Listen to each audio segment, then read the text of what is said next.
Chapter 1. Ethan Lockwood, a man known for his abstinence and self-control, kept me by his side for 3 years.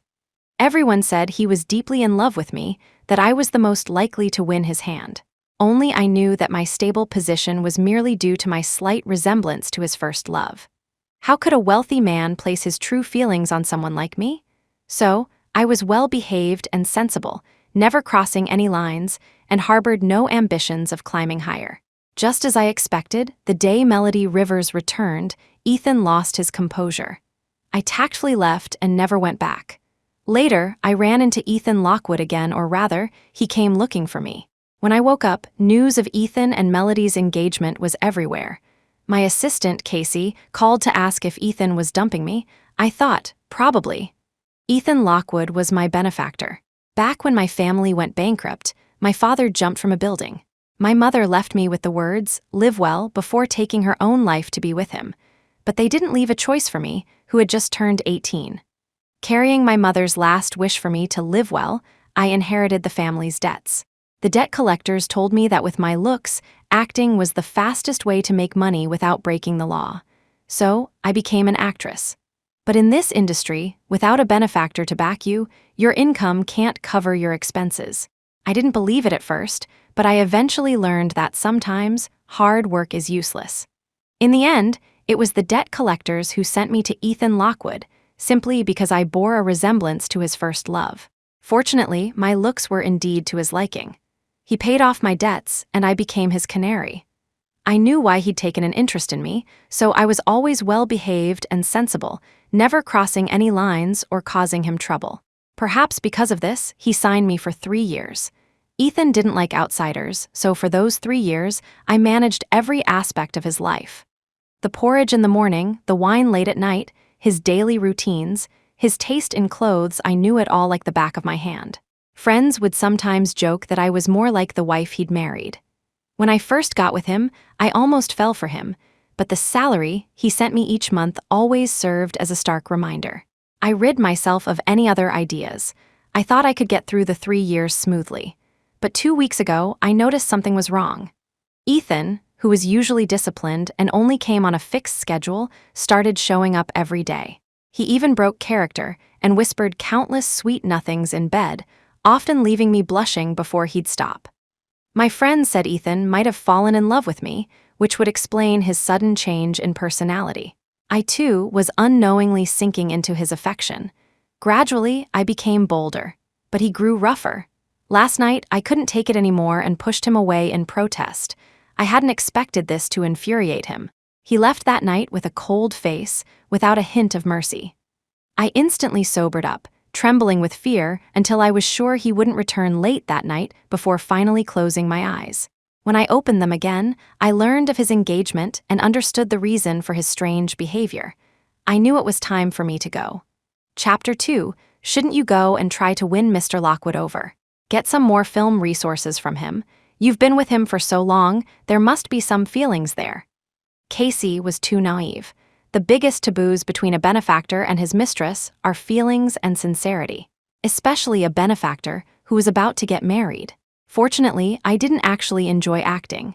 At first, it was to pay off debts. Later, it was because Melody Rivers was a renowned actress, and he liked that type of person, so I had to learn. Now, with no debts and no need to please Ethan, I didn't want to do things I disliked anymore. You have to understand, without his support, your acting career is over. How will you make money? How will you live? Casey tried to persuade me further, but I cut her off. There's no need. Everyone knows why he took a liking to me. Now that the original is back, if I, the substitute, don't have the decency to leave, I'd be a fool. What they didn't know was that besides the money I earned from acting, I had been quietly investing the monthly allowance Ethan gave me. Perhaps my parents in heaven were finally looking out for me because all my investments were profitable. I was now a wealthy woman, worth nearly $100 million. There was no need to compromise myself for money anymore. Thinking about the remaining 2 weeks on my contract with Ethan, I swallowed my discomfort and called him. The line went straight to voicemail. I suddenly felt a sense of relief. Melody was back, and he was displeased with my behavior from the night before. He probably wouldn't come over for the next 2 weeks. Rather than be kicked out, It was better to leave on my own terms. That night, I moved out of the villa I had lived in for 3 years and checked into a hotel temporarily. My plan was to leave after finishing the movie I was currently filming. But because of the news of Ethan and Melody's engagement, everyone on set knew that I, the Canary, had been abandoned. The investors were opportunistic and immediately replaced me as the female lead, demoting me to the role of the vicious fourth female character. But I didn't care anymore. After this movie, I would quit the entertainment industry. I no longer needed to maintain connections. It wasn't until the first day of shooting that I learned the new female lead was Melody Rivers.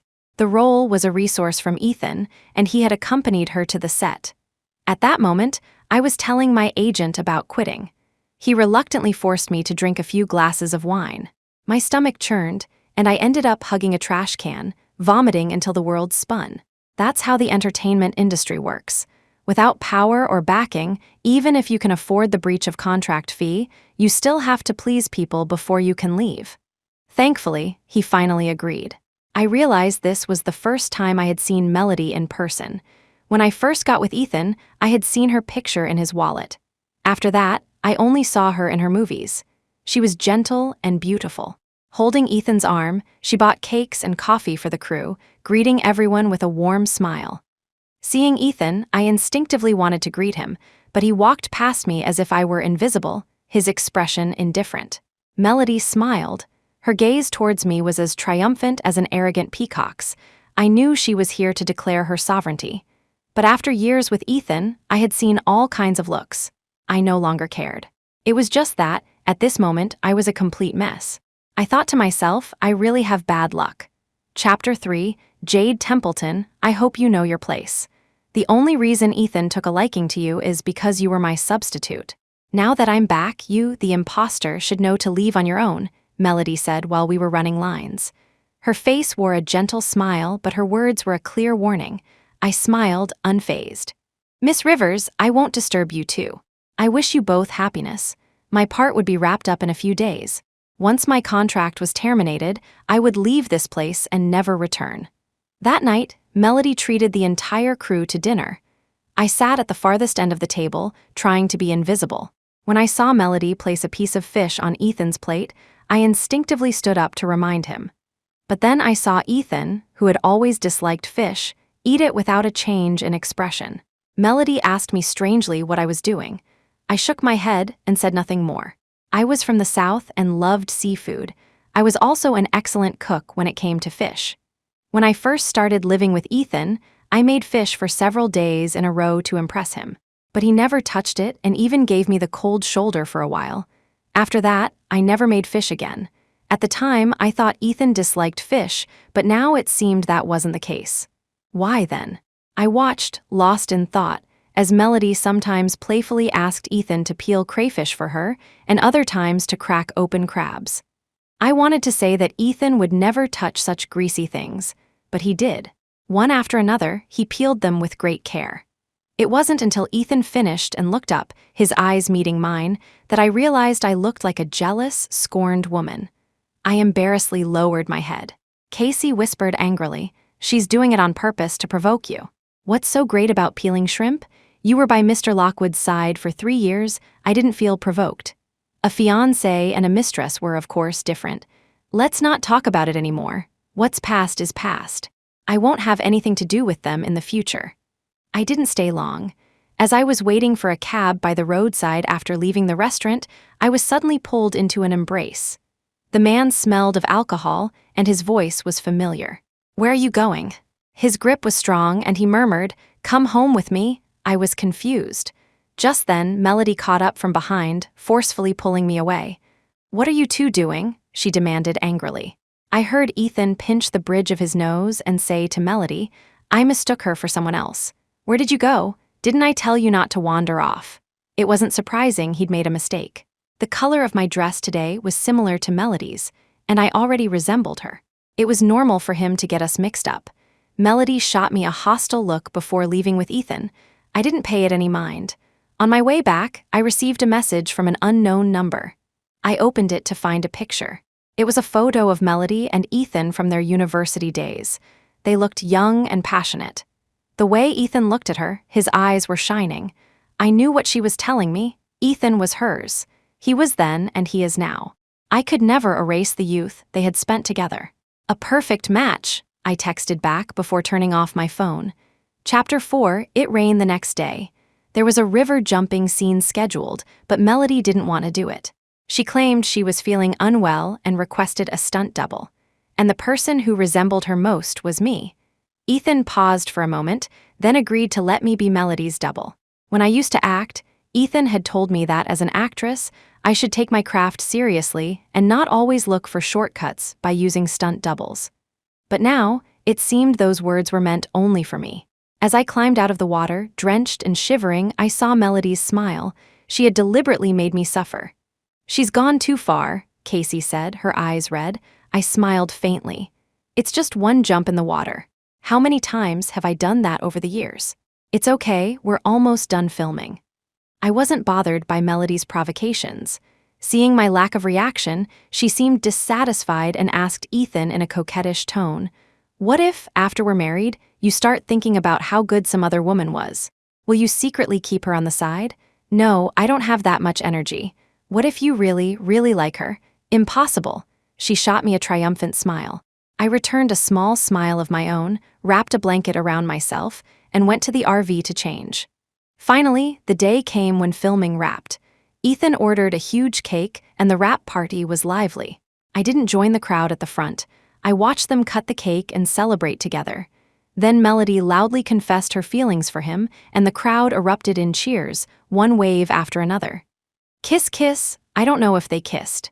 I was busy checking the contract termination fee my agent had sent me. By the time I looked up, the crowd had dispersed. Melody's face was flushed with shyness. After paying the fee, I booked a flight out of here for the next morning. I was going back to my hometown. The thought brought me a sense of relief, and I even had a little to drink, something that was forbidden when I was with Ethan. Because Melody was allergic to alcohol, drinking would make me less like her. Now, I no longer had to worry about such things. Perhaps it was the release from my previously cautious life, but the pent-up energy inside me burst forth, and I couldn't help but have a few more glasses. By the time I put my glass down, my vision was blurry. I vaguely felt Casey helping me into a familiar place. Not long after Casey left, I heard someone open the door in my daze. A dark figure blocked the light. "Didn't you move out, regretting it?" I was still trying to place the familiar voice when my chin was grabbed. He was very close, his breath hot. I whimpered in discomfort, trying to push him away. "You regret leaving me, don't you, Jade?" I felt his large, hot hand stroking my jaw. My ears were ringing. I dazedly opened my eyes and saw Ethan's face. Shouldn't he be with Melody right now? I must be dreaming. Looking at the familiar silhouette before me, I remembered the nights he had used me to vent his frustrations. A wave of grievance washed over me. I raised my hand and slapped him hard across the face. Insolent, his voice turned cold. I thought, even in a dream, he's still yelling at me. I slapped him again. At this point, Ethan was so angry he didn't know whether to laugh or rage. He had never expected to be hit, let alone twice. And the culprit was completely drunk. She showed none of her usual caution or eagerness to please. Though her words were soft, her slaps were not. Not only did she feel no remorse, but she also stared at him defiantly. "What's so great about you? You think you're something just because you have some damn money? Why do you get to bully me? You're so rough, it hurts like hell. If you're so tough, go bully Melody." I jabbed his chest imperiously. "You always come and go as you please. Isn't it enough that I wait on you so carefully every day? Why would you treat me like that?" "You bastard," Ethan grabbed my hand. "You dare to curse at me? Who gave you the nerve? Aren't you the one who comes and goes as she pleases? Did you even tell me before you left?" "You were engaged to Melody, why shouldn't I leave?" I said, crying, completely unaware of the sour tone in my voice. "Should I have waited for you to kick me out? What am I to MPH?" The fire in his eyes melted. He lowered his head and kissed me, his pupils reflecting only my image. His tone was a gentleness I had never heard before. "No one is kicking you out. I'll let you regret it this one time.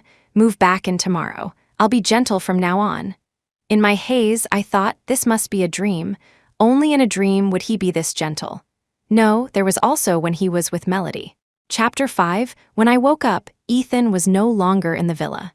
It took me a while to accept what had happened. My memory of last night was fragmented. I didn't know who had initiated it. Or perhaps he had simply mistaken me for Melody. Why else would he touch me? After all, our agreement was already void. But thinking about it was pointless. I seemed to remember slapping him twice. In the past, even a small act of resistance would anger him. Now that I had slapped his face, I didn't know what consequences I would face. If Melody found out that I had slept with Ethan again, she would definitely not let me off the hook. If I had known my alcohol tolerance was so low, I wouldn't have indulged in a moment of happiness and drunk so much. I quickly packed my things and left the villa, heading straight for the airport. Thinking that I would never return here and would have no contact with anyone from this place, I also changed my phone number. The moment the plane landed in my hometown, my heart finally felt at ease. I bought a small house with a yard in my hometown, enough for me to live on my own. Thinking about how I was always on edge with Ethan, I decided to take it easy and just relax for a month. During that month, Casey would occasionally call and mention Ethan. Mr. Lockwood's cat seems to be missing. He's been looking everywhere. He's been in a terrible mood lately, so scary. It feels like he's going to skin the cat alive when he finds it, but I've never heard of him having a cat. A chill ran down my spine. I mumbled, if it's lost, can't he just get a new one? No need to be so angry. I know, right? But Melody has been with him these past few days, and he's much better. He hasn't mentioned looking for the cat anymore. That's good. I breathed a sigh of relief. But one day, a month later, my peaceful life was shattered. My period was late. Thinking about that drunken night with Ethan, my face turned pale. He used to always take precautions, so that day I subconsciously assumed he had. I didn't think about taking any medication. But now, I wasn't so sure. My heart was filled with anxiety. I disguised myself and went to the hospital. While waiting for the results, I restlessly scrolled through my phone, my fingers unconsciously dialing a familiar number.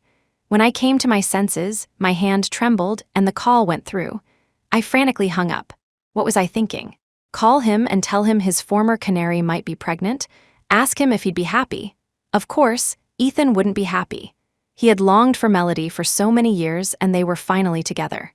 He would just tell me to get rid of it quickly so it wouldn't get in their way. After a long while, I let out a heavy sigh. Chapter 6. Congratulations, Miss Templeton.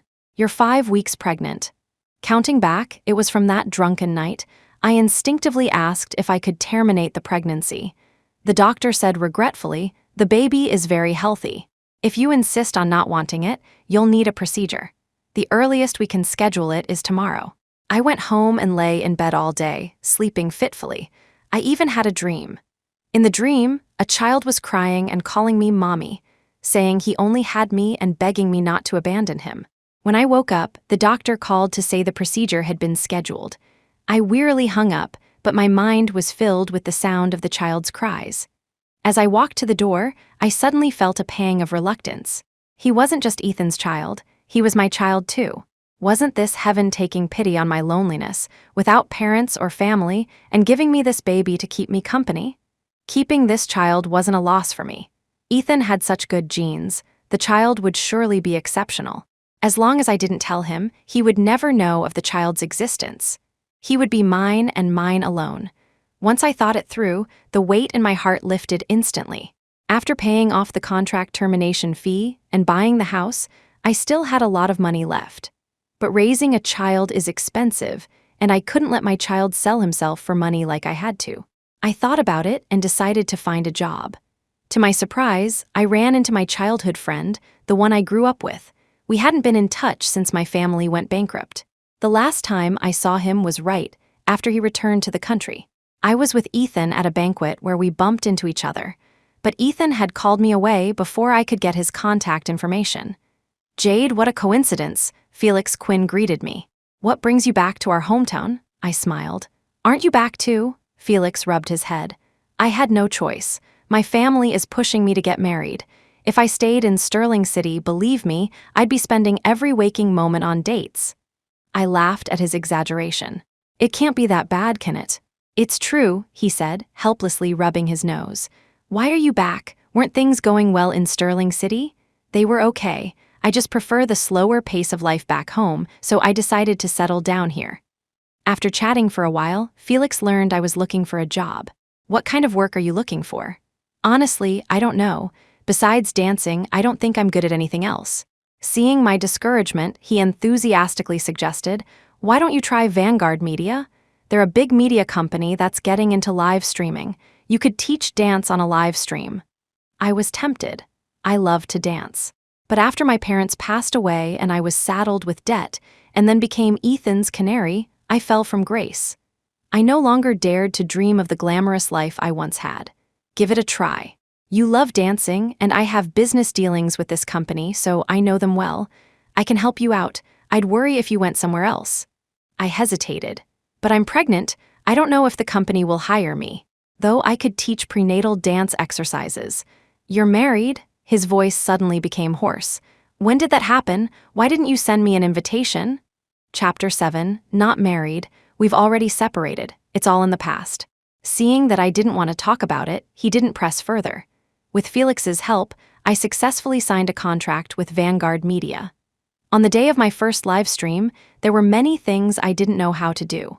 Thankfully, Felix was there to help and warm up the audience for me.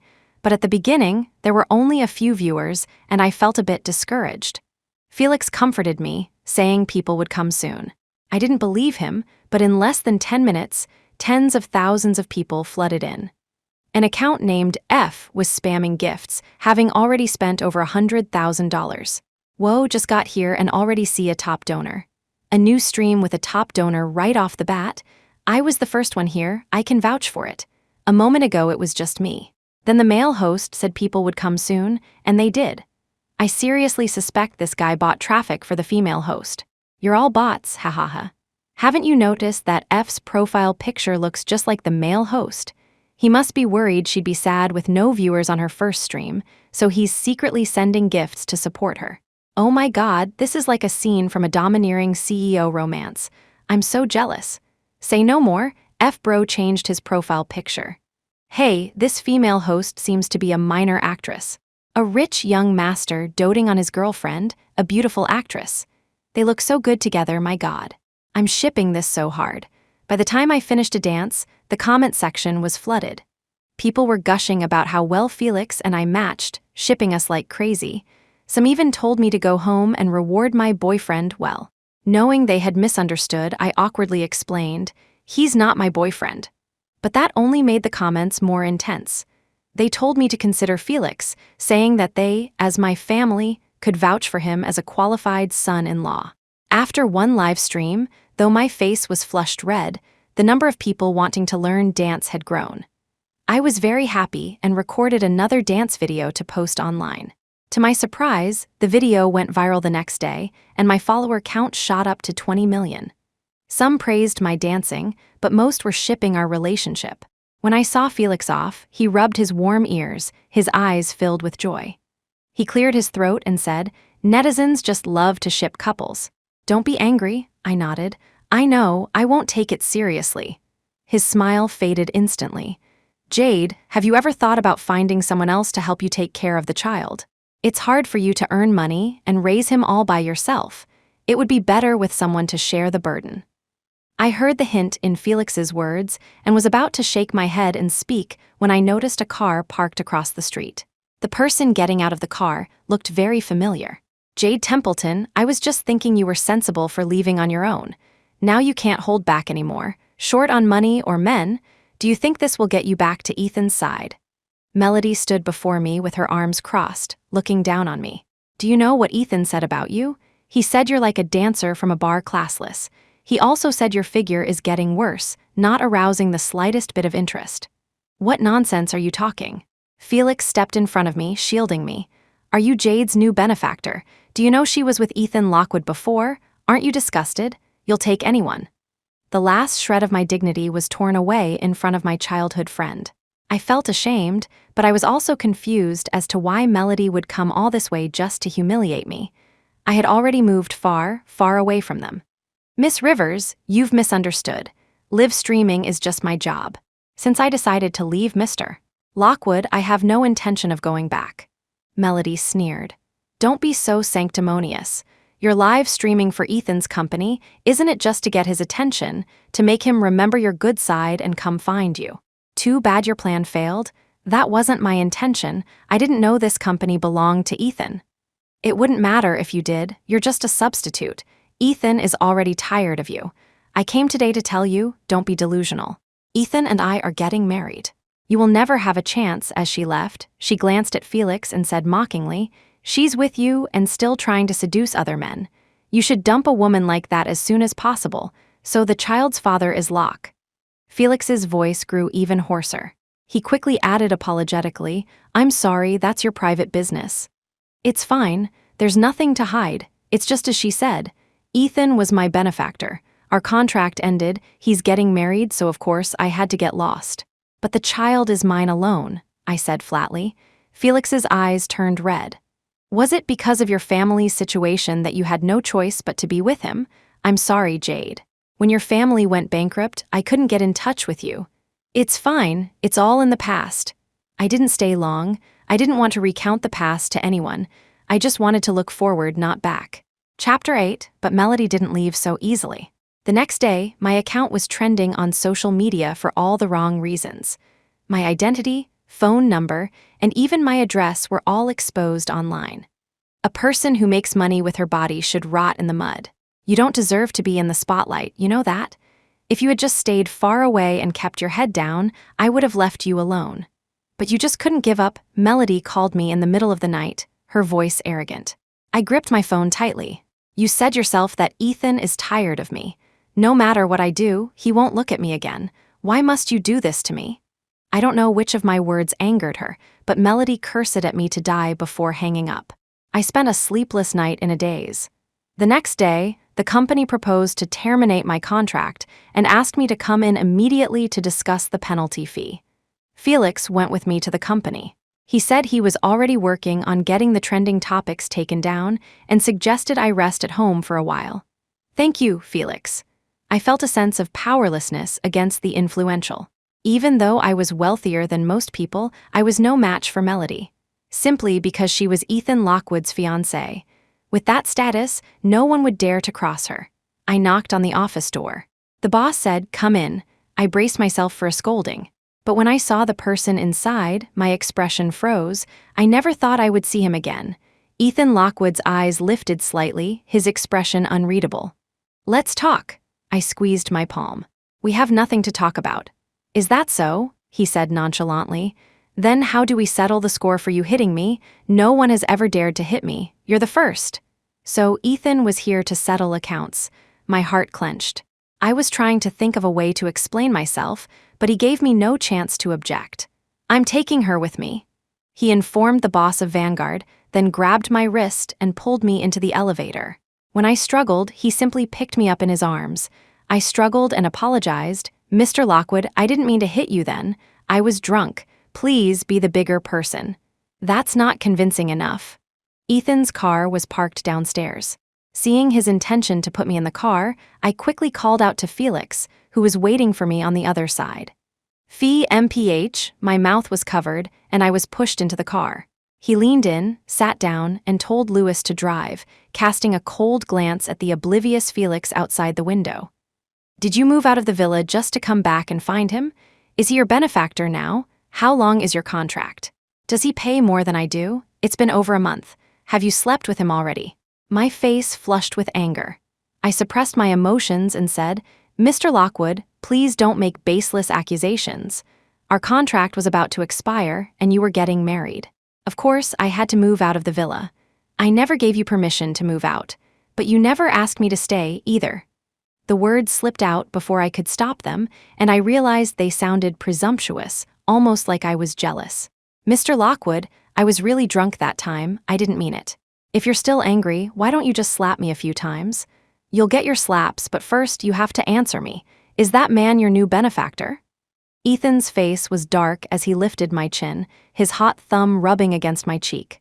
I shook my head, his voice softened considerably. Close your eyes. I closed my eyes, trembling, hoping he would get it over with quickly and let me go. But he didn't. He pulled me into his arms, his voice weary. I'll owe you. Sleep with me for a while. With that, he held me tightly. I couldn't move an inch. Soon, he fell asleep. I didn't understand what he was trying to do. In my state of high tension, I somehow managed to drift off to sleep in his arms as well. When I woke up, I was back in the villa in Sterling City. Ethan was gone. I wanted to leave, but when I went outside, I found that many more bodyguards had been added around the villa. Ethan's assistant, Lewis, stopped me. "Sir will be back at 7. You should just wait patiently. He was furious after you left without permission that day.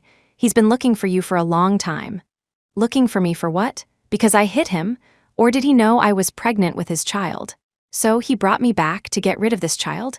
It must be, he was going to marry Melody. How could he allow another woman to carry his child? My phone was gone, and the landline in the villa couldn't make outgoing calls. I started to feel anxious and tried to reason with Lewis, but he just shook his head and told me to wait for Ethan to come back. He even locked the doors and windows from the outside. Chapter 9, 7 o'clock. This was the first time Ethan had ever been home on time. In the past, I would have to wait at least an hour for him, and sometimes I would wait all night for nothing. "You used to wait for me no matter how late I came back, and you'd always make me dinner," Ethan said, looking at the empty dining table. My heart was in my throat. Hearing his words, I said in a low voice, "Our contract is over. I have no obligation to do these things for you anymore." "I know," he replied and went into the kitchen. I was a bit stunned. Was he planning to cook? "Do you remember my favorite dish that you make?" He took a piece of beef from the refrigerator and said to himself, "Beef bourguignon. You used to make it for me, now it's my turn to make it for you." I pursed my lips, not knowing what to say, even more confused about what Ethan was thinking now. He would never have cooked in the past, let alone for a mere canary like me. When the food was served, I saw the anticipation in his eyes, but the smell of the beef made me feel nauseous, and I instinctively gagged. Stomach upset. "Want to go to the hospital?" He handed me a napkin. My heart tightened. I quickly said, "No, it's fine. I just don't like the smell of beef. No need for the hospital." Ethan sighed. He wasn't angry that I had wasted his efforts. Instead, he took me to a restaurant. He put a lot of food on my plate and looked at me. "I thought we were happy and got along well when we were together. What do you think?" I was afraid of saying the wrong thing and revealing something, so I just kept my head down and didn't speak. Ethan put down his chopsticks, his expression serious. "Would you like to come back to me? We can sign a new agreement. If you agree, I can forget about you hitting me." So, it wasn't because he knew about the baby, he just wanted to renew our contract. "I'll triple the amount from before. If you still want to be an actress, I can pave the way for you again. Or if you want to dance, I can send you to dance, but you can't just leave without a word again." "I don't understand," I said in a low voice. "You already have Miss Rivers. Why are you proposing to renew the contract?" Ethan smiled faintly. "You and her don't conflict. She won't affect us." "Is that so? I didn't think Melody would allow me to exist. Besides, I was done with that kind of life. A life without my own thoughts, where I could only be a well-behaved canary, waiting for him to come back and favor me.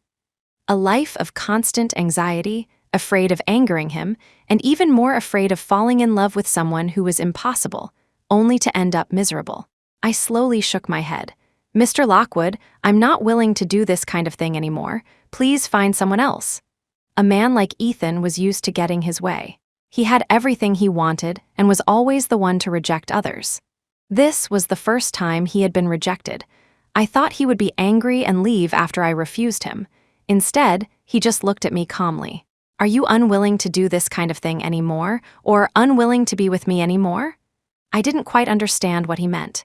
Ethan's expression was a bit cold, but he wasn't angry. "I'll give you 3 days to think about it. You don't have to answer me right away. For these 3 days, just stay in the villa. I'll be back every day." "Mr. Lockwood, there's no need. I can answer you right now. I'm not willing to do it. Please let me go." "Jade," he looked at me faintly. Meeting his eyes, I felt a strange fear, like being targeted by a wolf. "Don't forget, you were the one who came back on your own. This isn't a place where you can come and go as you please." I tried to explain. "I didn't mean to. Don't test my patience." Ethan reached out and took my hand. "You don't want me to grab your hand and force you to sign right now, do you?" I didn't know what Ethan was trying to do. He clearly had Melody, so why did he insist on renewing the contract with me? Wasn't he afraid of Melody causing a scene? Chapter 10, But from that day on, more bodyguards were added to the villa. Ethan would call 3 times a day to ask if I had eaten, and if there was anything I wanted to eat. I want to eat crab. I admit I was being provocative. Ethan had never been a patient man, and he disliked seafood. I thought if I annoyed him, I could get him to let me go.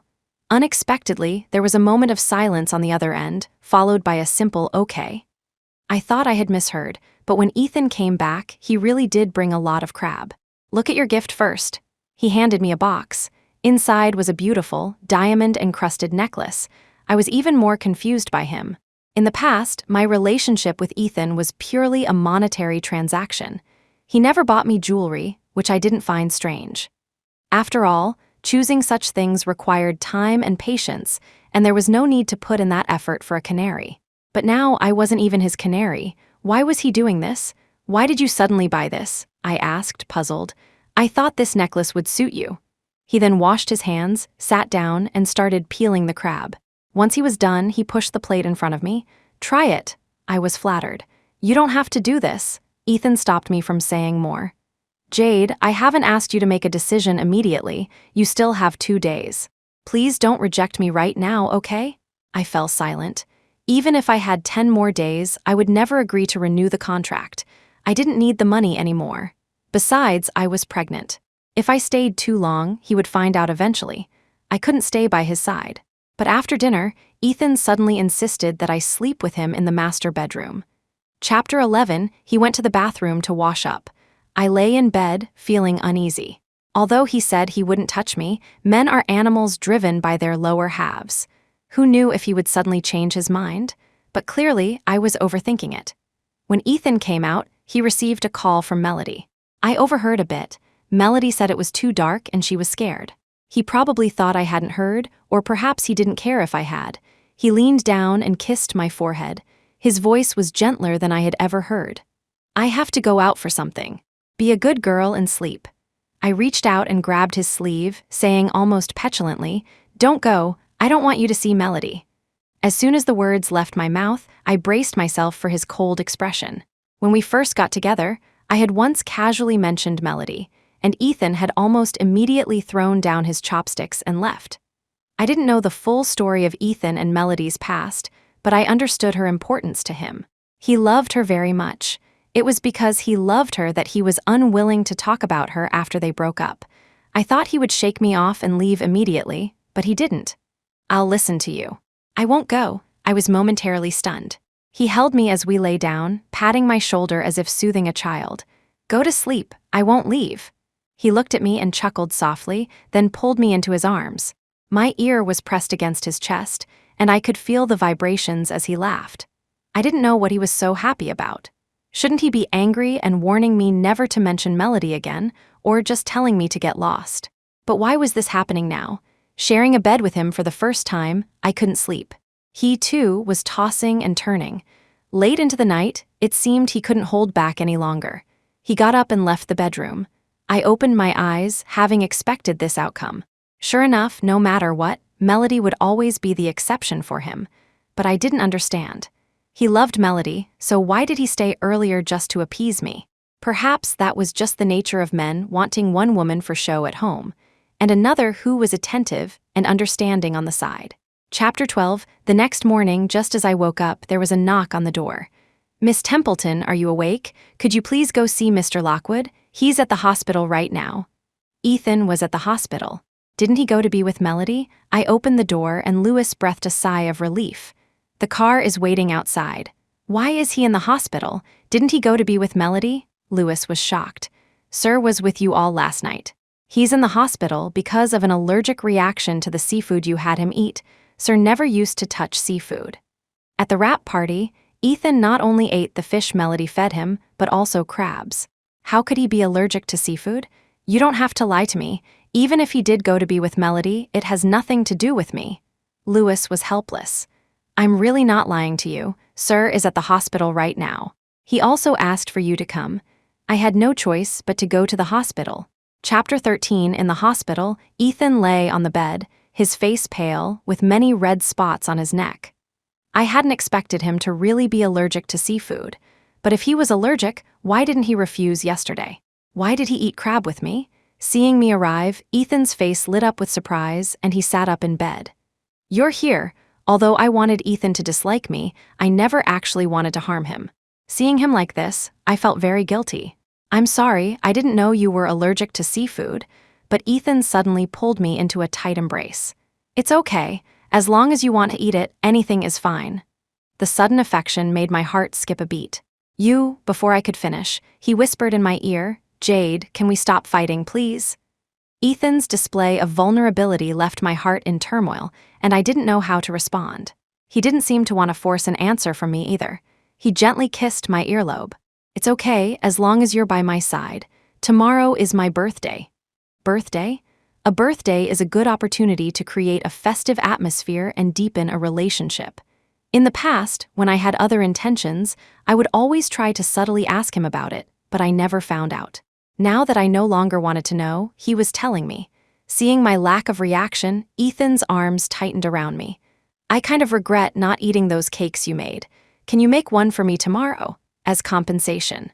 When I first got with Ethan, I often made cookies and cakes, but he never ate them, not even a single glance. But why was he asking me to make one for him now? I don't know why, but I even had a fleeting thought that maybe he liked me too. Perhaps it was because his gaze was too intense, or perhaps out of guilt, but I didn't refuse. "What flavor of cake do you like?" Ethan smiled. "As long as you make it, I'll like it." On his birthday, Ethan took me to a private estate. His friends were there too. This was the first time I had met his friends. A kept bird like me was not qualified to meet a benefactor's close friends, at most some business acquaintances. But now, he had brought me here. "Do you like it here?" he suddenly asked. It would be a lie to say I didn't. The estate was backed by a 10,000-acre orchard, and the swimming pool was a natural hot spring. Every inch of the place screamed wealth and luxury. "No one dislikes money. If you like it, we can live here forever," Ethan said, his arm around my waist, as he introduced me to his friends with a smile. Finally, he had to go discuss business, and I was able to slip away. "You're the first person Ethan has ever brought here. Not even Melody has been here." Someone came up to me and asked curiously, "Does Ethan like you?" My heart skipped a beat. I instinctively tucked a strand of hair behind my ear. "It's probably just a coincidence. I just happened to be with him." Gina burst out laughing. "Impossible. If Ethan doesn't want to do something, he won't do it, not even if it's convenient. Bringing you here means he's willing to acknowledge you." "Hey, do you like him too?" she continued to gossip. I blushed, feeling a bit overwhelmed by her string of questions. I used the excuse of making a cake to escape to the bakery. My mind couldn't help but wander. Ethan was so different from before. During this time, he had shown me a level of indulgence and intimacy that he never had before, like a normal couple. Lost in thought about my recent time with Ethan, I accidentally took a wrong turn. "You brought her here.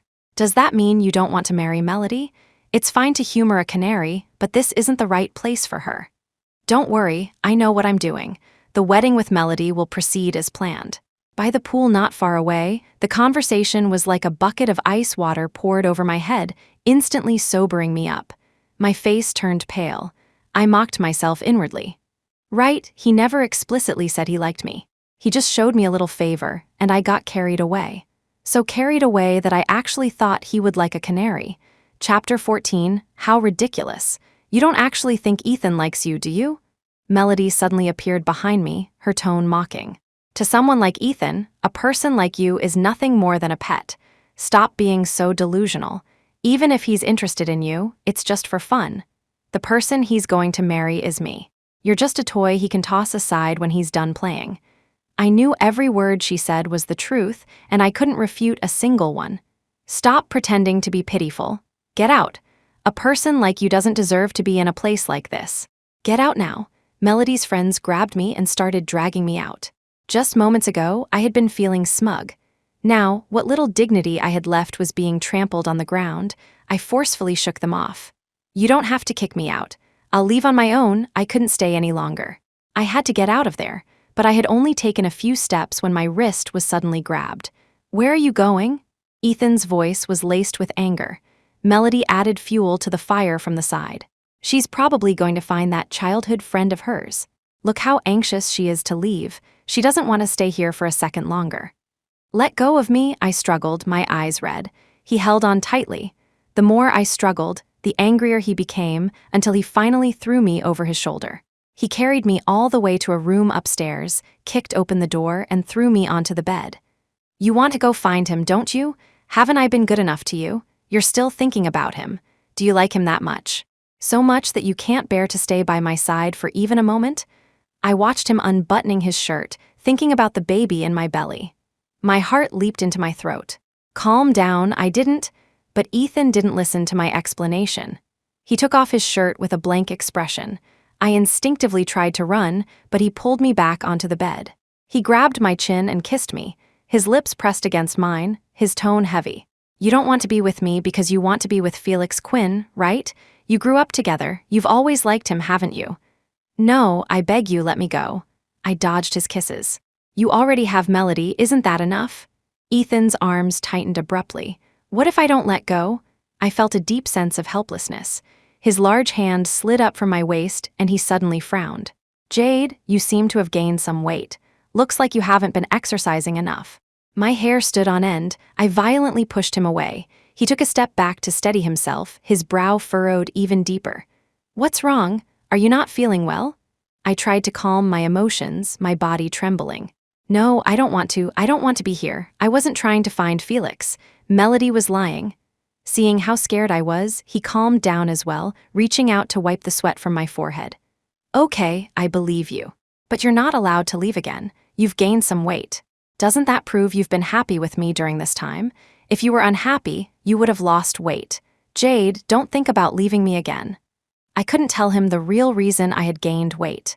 Yes, for a while I had been caught up in his indulgence and intimacy, but what just happened and his words served as a wake-up call.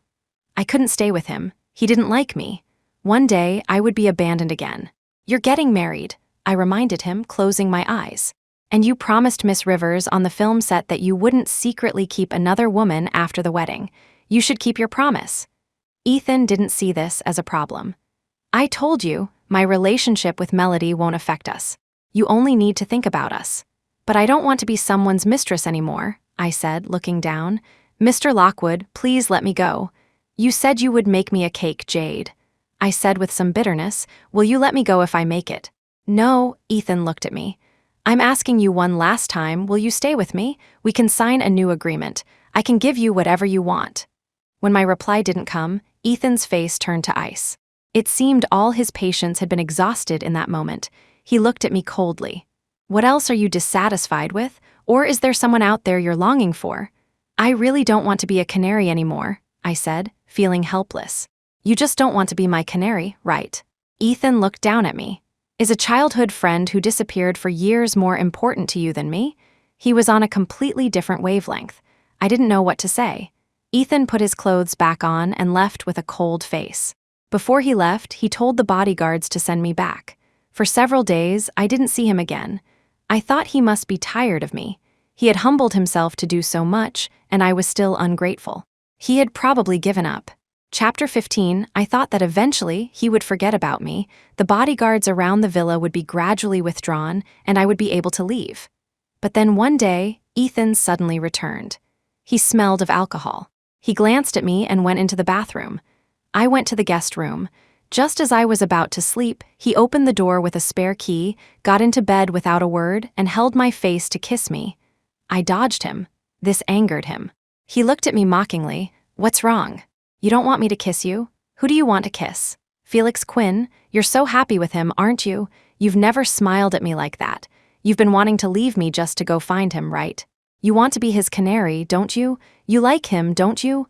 I helplessly turned my head away. Mr. Lockwood, I have not agreed to renew the contract. You can't do this to me. Is it that hard to answer? He taunted. What do you like about him? Do you really think he's better than me? Your family was bankrupt for so long, you were desperate for help. Where was he then? If I say I like him, will you let me go? Ethan sneered. We were together for 3 years. You should know me.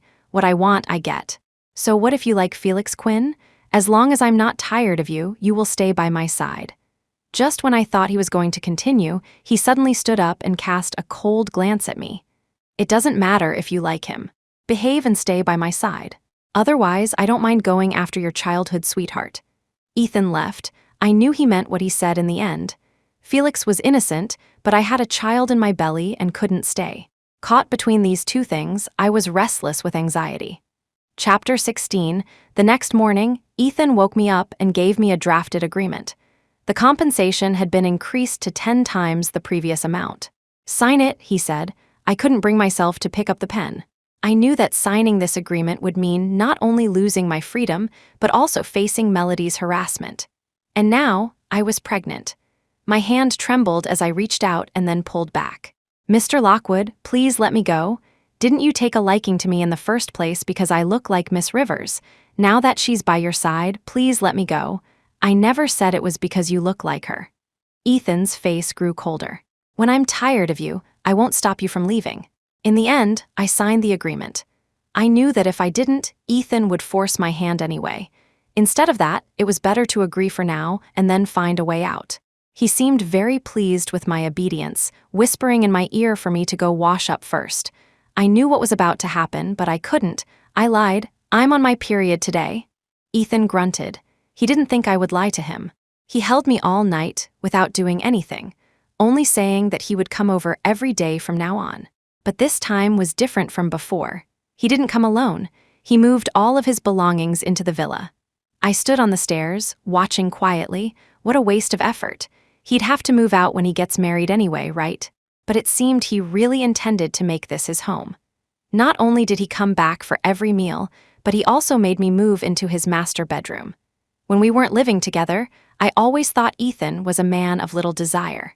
But these past few days, I could clearly feel his restlessness as he held me every night, though he always managed to restrain himself. I thought he was saving himself for Melody, but I was wrong. "It's been 7 days. You should be clean now." Ethan kissed me uncontrollably.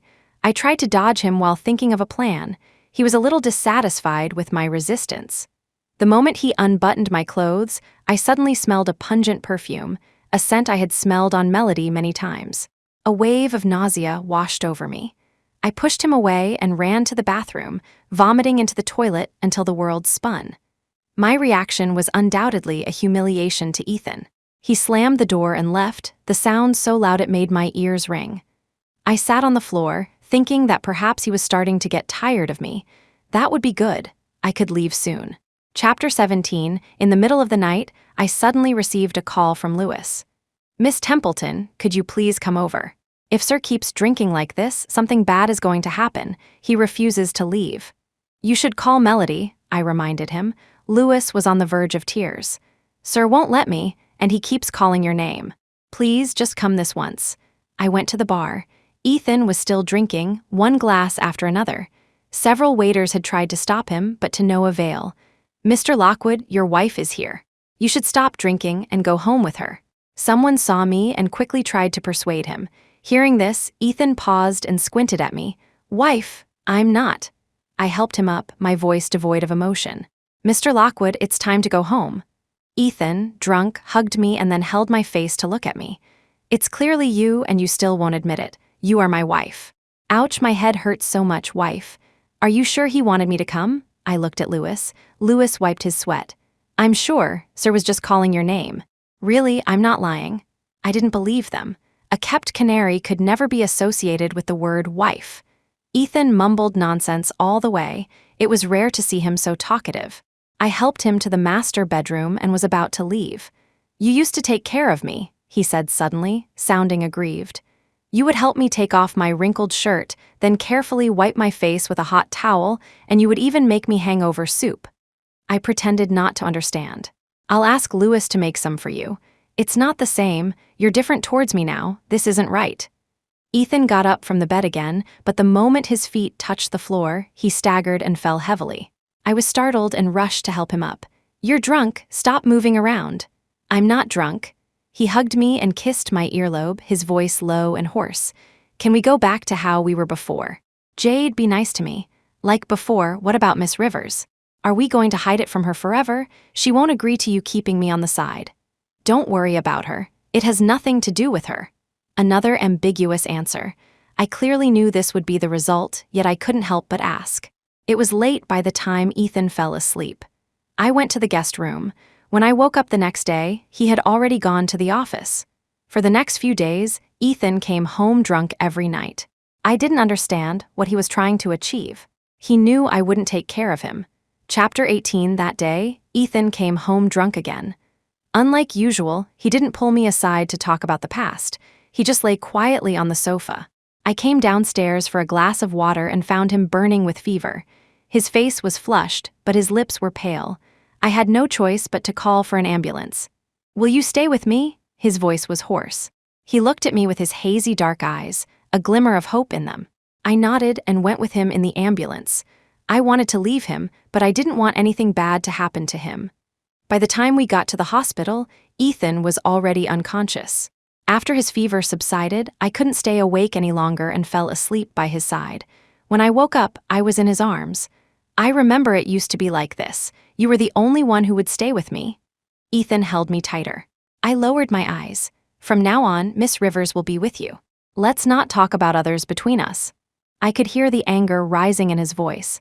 I clenched my fists and continued, "I'm speaking the truth. She is your future wife. In situations like this, she should be the one by your side." "Are you trying to provoke me?" Ethan grabbed my neck, forcing me to look at him, his eyes bloodshot. "Jade, the agreement has been signed." I looked straight at him and said calmly, "It was not of my own free will." "What is your free will?" "To be with Felix Quinn." He sneered. "Because you like him, you won't let me touch you, you find me disgusting? What's so good about him? Or is it that he's willing to marry you?" Ethan let out a light laugh. "Does he know you were with me for 3 years?" I knew those 3 years were not glorious. He was the one in power, and he didn't have to consider my feelings. I could understand that. The word "with" had followed me for 3 years. I sighed. "Mr. Lockwood, just because I was with you for 3 years, does that mean I can't have other choices? Or do you think that after you discard me and grow tired of me, I should just be miserable?" Seeing his grim face and silence, I added, "I know my place. I never thought about marrying Felix Quinn, but I also don't want to stay by your side. I don't want to be a kept canary anymore. I want to be a normal person and live a normal life." "Normal?" Ethan laughed. "You mean you want to go back to that life of being drowning in debt, chased by creditors to the point you can't even leave your house, not having enough to eat, not sleeping well, and finally finding a job only to be subjected to the casting couch? Jade, I thought you never wanted to live like that again." "No," I shook my head patiently. "The normal life I'm talking about is being a wife and a mother, a life of simple, everyday things. Of course, I'm grateful that you paid off my debts back then, but I have also repaid your kindness with 3 years of my life." I don't know which of my words displeased him, but he kicked me out of the bed and had Lewis send me back to the villa. He didn't come over for the next few days. I saw news of him on television. He was seen entering and leaving a hotel with Melody, looking like a perfect couple. I thought Ethan must be tired of me. Perhaps I could leave this place soon. But I never expected Melody to find me here. She even brought Ethan's mother with her. Chapter 19. This wasn't the first time I had met Eleanor Lockwood. When I was a child, I attended her birthday party with my parents. She had even praised me for being cute back then. But now, she looked at me with disgust in her eyes. I knew she didn't remember me. "Auntie, I don't know what tricks she used to make Ethan keep her. Because she's here, Ethan hasn't been to my place in a long time," Melody sobbed softly. Eleanor patted her shoulder comfortingly, then glanced at me with a condescending air before looking away. It was as if a single glance from her was a gift. "Don't worry, leave it to me. A woman like this is just a passing fancy for Ethan, a pet he keeps around. He will still marry you. Someone of her status is not worthy." Melody shot me a triumphant look. I smiled faintly and placed the freshly brewed tea in front of them. "Let's talk," Eleanor said. I nodded. "Please go ahead. Do you know about Ethan and Melody's past? Back then, Melody's family didn't approve of them being together. They said Ethan wasn't mature enough and planned to send Melody abroad.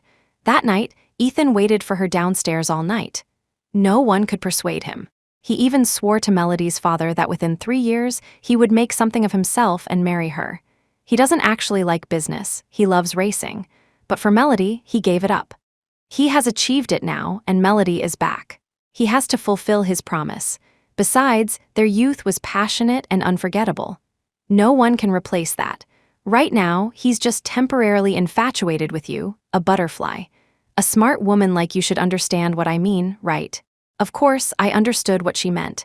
She was telling me that Ethan loved Melody very, very much, and I was just a fleeting novelty.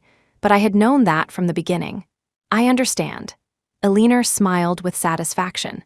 It's good that you understand. I heard you're a good cook. Ethan has always been picky, so you must have won his heart with that. But in a wealthy family, these things are usually done by servants. Seeing me nod, she added, I think you are a sensible person. You wouldn't want to see two lovers quarrel every day because of you, would you? Are you sure you want to be a homewrecker? I have no intention of destroying the relationship between Miss Rivers and Mr. Lockwood, I said, feigning hesitation. It's just that Mr. Lockwood and I have a new agreement. And you still say you have no intention of destroying anything. Melody suddenly stood up. If you really had no intention of destroying our marriage and relationship, why would you continue to seduce Ethan? You're full of lies. Do you think signing an agreement means you can hold on to Ethan forever? Melody, calm down. Eleanor pulled her back down, a hint of displeasure in her eyes as well. Miss Templeton, don't worry. As long as you agree to leave Ethan, the agreement is not a problem. You can name your price. With that, she took a check from her bag and handed it to me, as if shooing away a stray cat or dog. After all, you've served Ethan for so long. Even if there's no merit, there's still hard work. Miss Templeton, you can see if the amount is suitable. I glanced at the check. The number was more than 5 digits. I took it. Thank you, Auntie. I agree to leave Mr. Lockwood, but please arrange a car to take me. I knew that only by appearing greedy would they be at ease and believe that I truly wanted to leave Ethan. Eleanor had Melody take me away while she stayed behind to deal with Ethan. After all, they had been here for a while. Ethan must have been notified. The bodyguards wouldn't dare to stop them, but Ethan was a different story. Once we were in the car, Melody's demeanor changed completely. You bitch, who told you to come back? Clinging to Ethan, you must be so happy, right? Too bad Ethan will only marry me. You're just a pathetic creature he can toss aside at will. She raised her hand to slap me, but I caught her wrist. You said he will only marry you, so why are you so angry? Just send me away, and I will never bother you again. Melody shook off my hand and sneered. Do you think I'm stupid? If I send you away like this, Ethan will only be angry with me. But if you, for the sake of another man, force me to take you away, Ethan will surely be disappointed in you. That way, you'll never be able to go back to him. You want to be with your childhood friend so badly, don't you? He's so devoted to you, still looking for you. I've just had someone notify him to come and pick you up. Before I could speak, the car suddenly stopped. Melody opened the door, pulled me out, and shoved me towards Felix. Take her away quickly. Don't let her shamelessly seduce other people's men. Shameless. Jade, are you okay? I staggered, and just as Felix steadied me, a loud screech of brakes sounded as a car screeched to a halt beside us. Melody triumphantly waved her phone at me, then quickly opened the car door and said pitifully, Ethan, please talk some sense into Jade. She said she loves this gentleman, that you're tearing them apart, and that she insists on leaving with him. I couldn't stop her. She even forced me to bring her here and bruised my neck. There were several finger marks on her neck, which she had made herself. Seeing Ethan get out of the car, I pushed Felix away, afraid he would be implicated. I was about to explain when Ethan walked up to me in a few quick steps. He didn't say a word, just pulled me towards his car. Before getting in, he shot a warning look at Felix. Get lost. Chapter 20 on the way, Melody kept trying to stir up trouble. Jade, since you're already with Ethan, how could you secretly run off with another man? Aren't you publicly slapping Ethan in the face? Ethan has been very good to you. You should know how to cherish it and not cause him trouble all the time. I said flatly, how did I contact Felix without a phone? And how did I get past the villa's bodyguards and force you to take me away? Miss Rivers, shouldn't you get your story straight before you lie? Melody started to sob. You nearly strangled me. Of course, they didn't dare to stop you. You snatched my phone too. Jade, it's one thing to lie, but why do you have to slander me? Ethan, believe me, I wouldn't lie to you. She was eager for Ethan's opinion, wanting him to choose between us, but Ethan remained silent. The car stopped outside the villa. Ethan opened the door and looked at me. Get out. My shoes had fallen off when Melody dragged me earlier. Now, barefoot, I was about to step onto the ground when he swept me up into his arms. I was startled and struggled. Let me go, he said coldly. Don't move. He carried me all the way to the living room. Alina couldn't sit still when she saw this. She said angrily, "What are you doing bringing her back? Have you lost your mind? You and Melody are about to get married. Regardless, this is my own business. Who allowed you to come to my villa and make decisions for me?" Ethan brought over a pair of slippers and knelt down in front of me. I didn't want him to touch me, but he forcefully grabbed my foot and put the slipper on. Melody's face turned green with anger. "Ethan, she was about to run off with another man. Aren't you angry at all? You're even humbling yourself to put on her shoes. She doesn't like you. She likes her childhood sweetheart. Are you going to keep her around to cheat on you?" Ethan ignored her, pulled me upstairs, and told me to stay in the master bedroom and not to go out or worry about anything. "Ethan," Alina blocked his way. "What are you trying to do? The woman behind you is your fiancée. You should be comforting her, not a canary you keep on the side." Melody was crying hysterically. Alina comforted her while looking at Ethan. "You're about to get married. It's time to settle down and cut off your outside ties. Live a good life with Melody from now on." Ethan said coldly, "You don't need to worry about my affairs. Are you determined to keep her?" Alina tried to suppress her anger. "What does she have that's better than Melody? Don't tell me you've changed your mind and don't want to marry Melody anymore." I subconsciously glanced at Ethan. He caught my gaze, then looked away after a few seconds and said flatly, "The wedding will proceed as planned." Alina had no choice but to comfort Melody, her dislike for me growing to a new peak. As she had said, I was a gold digger who had taken her money, a person of low status, a bird to be played with, and utterly classless. Chapter 21, Alina talked with Ethan for a long time, essentially saying that it was fine to play around, but he couldn't get emotionally involved. This answer didn't surprise me. When I first got with Ethan, I was young, and my emotions were written all over my face. He had seen it and told me clearly to get rid of any ideas that he would never develop feelings for a canary. My budding love was instantly extinguished. "It's late. Melody and I will stay here tonight. There don't seem to be any maids in the villa. Miss Templeton, could you please clean up the guest rooms?" Alina said to me matter-of-factly. I knew what she meant, and I didn't mind. I had received money from Ethan that most people couldn't earn in a lifetime. Cleaning up 2 guest rooms was nothing. After I finished, I happened to run into Melody and Alina coming upstairs. Her gaze was cold, like a venomous snake staring at me. I felt a little uncomfortable. I greeted Alina and was about to go back to my room when I saw Melody give Alina a hard shove. They were right at the top of the stairs. I was shocked and instinctively reached out to grab Alina's arm. Her weight pulled me down, and I also heard Melody's abruptly cut off words.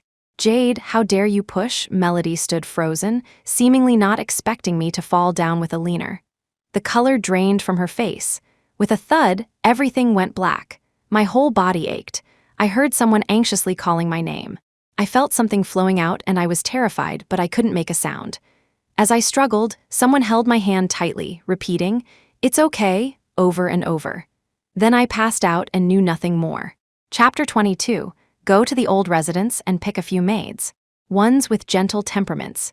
"Yes, Mr. Lockwood, and about Miss Rivers, don't worry about her for now." I vaguely heard someone talking.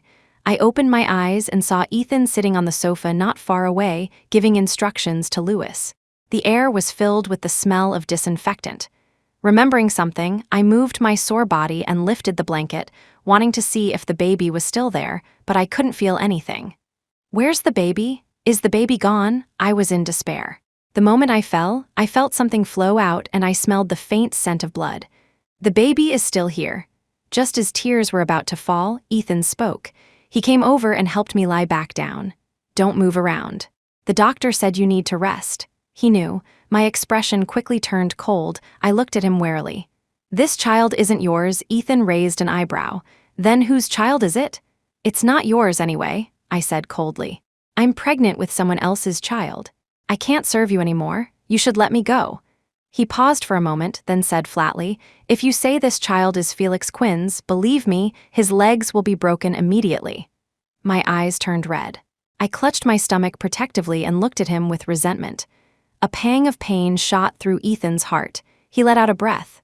"Jade, don't take me for a fool. I know exactly whose child it is, and I won't hurt him. You can rest assured." Although he said that, I still couldn't feel at ease. Why did he want to keep this child? He and Melody would have children after they got married. Ethan told me to rest and recover. He even picked a few maids from the old residence to come to the villa to take care of my food and daily life. He used to hate having outsiders around. Chapter 23, Miss Templeton, someone is here to see you. Would you like to see them? The housekeeper, Mrs. Zhang, handed me a glass of warm milk. It's a gentleman. He says his name is Quinn and that he's a friend of yours. Felix had actually found me at the hospital. I told Mrs. Zhang to let him in. I didn't dare to talk to him for too long. Ethan's men were all outside and would surely report back to him. What are you doing here? Felix looked at me guiltily. I've been looking for you. Ethan wouldn't let me know your whereabouts. It's my fault I didn't find you sooner. I shook my head. You didn't do anything wrong. Felix, you should stay out of my business. You'll get dragged into it. Do you want to stay by Ethan's side forever? He's going to marry Melody. There's no future for you with him. Felix was agitated. Come with me. We can go far away or even abroad. Ethan will never find us. Jade, I've actually always... His voice was cut off by a rhythmic knock on the door. I looked at the person standing at the door, my face pale. I gritted my teeth and said to Felix, you should go. I'm not leaving with you. Don't be afraid. Felix stood in front of me, looking at Ethan coldly. You already have Melody. Why can't you let Jade go? If I let her go, will she choose you? Ethan looked at me with a half smile. Jade, you tell me, between him and me, who would you choose? Jade, don't be afraid. I don't believe he can do anything to me today. I will definitely take you with... I suppressed my emotions and interrupted Felix. You should go, don't come back again. I don't want to leave, Mr. Lockwood. Please leave me alone. Felix froze. Ethan didn't give him a chance to say anything else and had the bodyguards outside drag him away. I looked at Ethan. He didn't do anything to me, and I never thought about leaving with him. Mr. Lockwood, our business shouldn't involve him. You chose me, yet you protect him. Mr. Lockwood lifted my chin, looking down at me. Say one more word, and I'll go out and settle the score with him. I didn't say anything more. We're being discharged the day after tomorrow. How are you feeling today? He lifted my ankle to check it. I had sprained it when I fell. With your foot like this, you couldn't run even if you wanted to. I said calmly, I don't want to run. Ethan didn't expose my lie. Rest well. When I'm done with my work in a few days, I'll take you out to relax. I didn't say anything. If you have something to say, just say it, he said flatly. What are you trying to do? Signing a contract with me? Keeping this child? Have you forgotten you're a man who's about to get married? Ethan said without emotion, my getting married doesn't affect you. We'll continue as we are. I felt a surge of resentment. His words were like throwing me into a cage full of thorns, impossible to escape, destined to be covered in wounds. Are you planning to keep me in this villa for the rest of my life? What am I? Your Canary for life. He didn't speak, his eyes flickering. I understood. He had that in mind. I don't want to be the third party in someone's marriage. You're not the third party, he said. I am. If you get married, I will be. This conversation ended on a sour note. His mood wasn't affected, but I was left feeling restless and uneasy. Chapter 24, when Melody showed up at the hospital, I realized that Ethan hadn't punished her for pushing his mother. That was his mother. Was his mother less important than Melody? Surprised. Melody sat down without being invited. Of course, Ethan couldn't bear to blame me. Besides, you were the one who pushed Mrs. Lockwood. You were just accidentally pulled down by her. Ethan won't believe you. He did, Melody said triumphantly. So what if he's interested in you?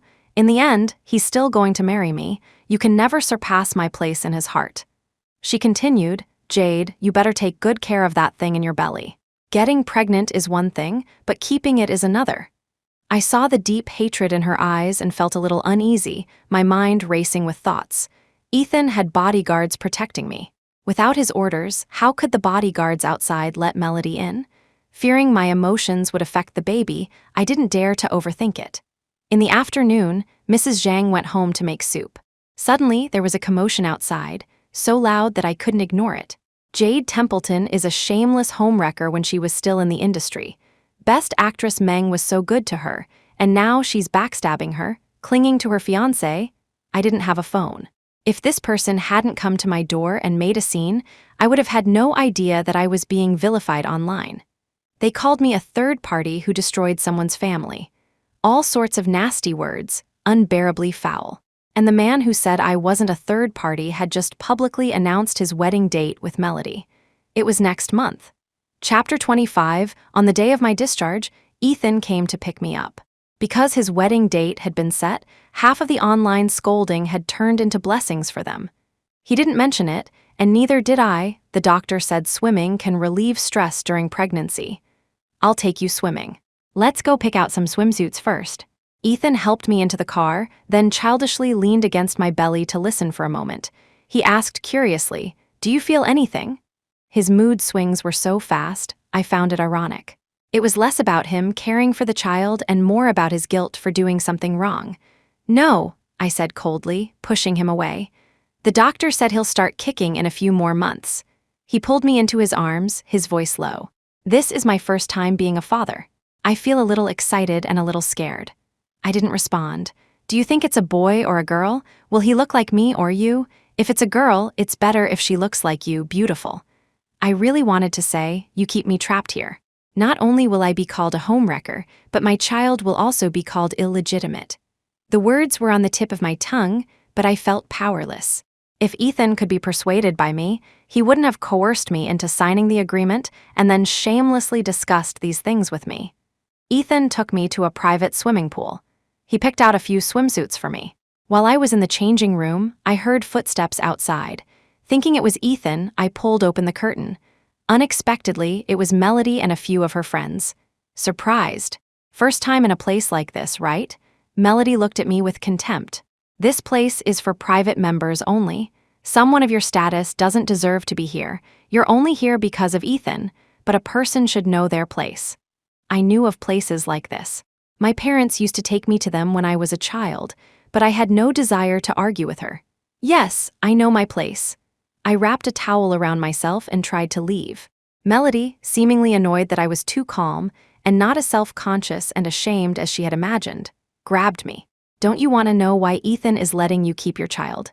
Hearing this, I stopped trying to shake her off. "You don't actually think that with this child, you can rise in status, do you?" Melody laughed so hard her shoulders shook. "Ethan is going to marry me. What are you? At best, you're a third party. He might be interested in you, but he'll never give you his heart. He's deliberately letting you keep this child.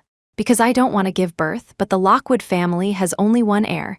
He needs to have an heir. This child will be registered under my name after it's born." Seeing my pale face, she smiled with satisfaction. Ethan said, "Children don't understand. They'll consider whoever is good to them their real mother." I've never heard Ethan say that. "Of course, he wouldn't tell you. What if you decided not to have the baby?" Melody's tone changed. "I originally thought this was a good arrangement, but I don't think so anymore. If this child stays, he will always be reminded of you, and I've thought it through. I love Ethan. I don't mind having a child for him." I caught the fierce look in her eyes and instinctively tried to pull away. Melody tightened her grip and pulled me towards the pool to jump. Perhaps it was a subconscious desire to protect the baby in my belly, but at the critical moment, I pried her hand off. Melody fell in alone. Her friends were instantly terrified.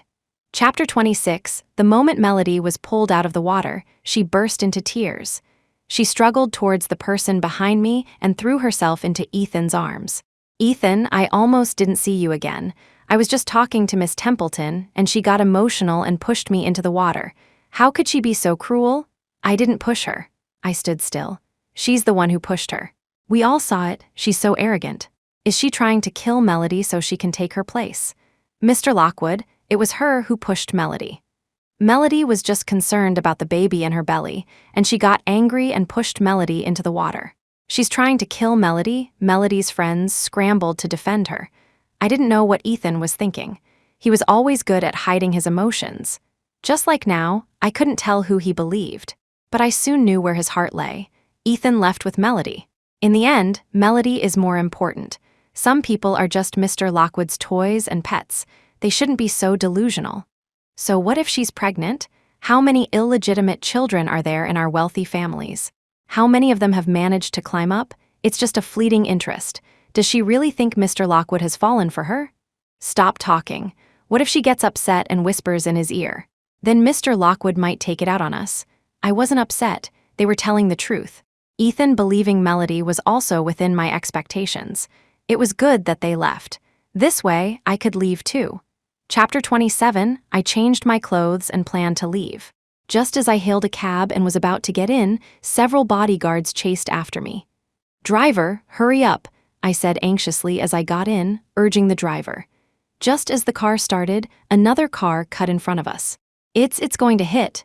The driver was so scared he stuttered. The car in front was a luxury car. A collision would cost him hundreds of thousands. I knew it was Ethan's car. I grabbed the driver and urged him to go.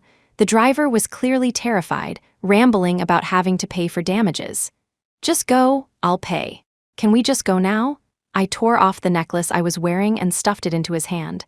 "This is very expensive. Just get me out of here. This is more than enough to pay him back."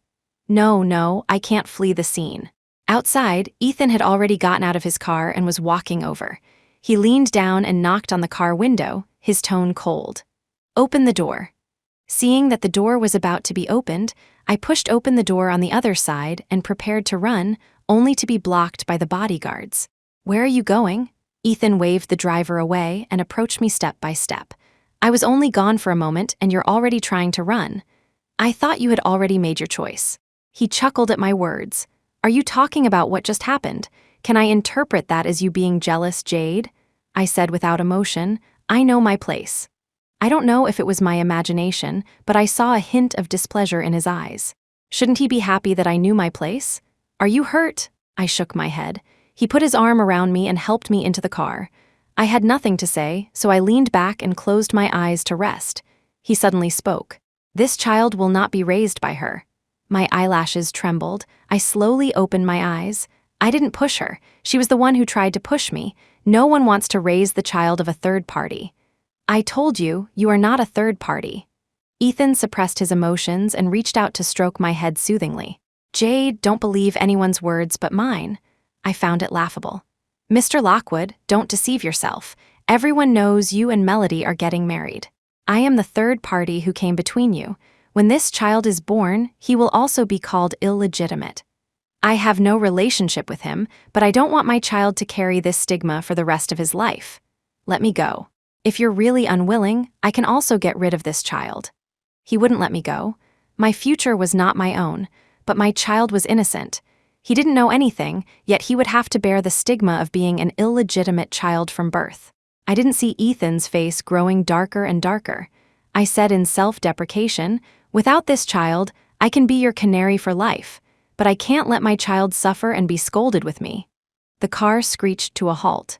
I came to my senses, my face already streaked with tears. The veins on Ethan's hands, which were gripping the steering wheel, bulged. He suppressed his anger, and the atmosphere in the car became icy. "Did I say you should get rid of this child? Didn't you hear what I just said? Or do you only think of him as your child and not mine, that I won't consider his well-being?" I was stunned by his shouting. I clenched my fists. "How will you consider his well-being? If you marry Melody, he will be an illegitimate child. That's a fact. I haven't married her yet. I didn't understand what he was so insistent on. Did it not count if they weren't married yet? Did that mean she wasn't a homewrecker that everyone scorned? But he was going to marry Melody eventually." I silently shed tears.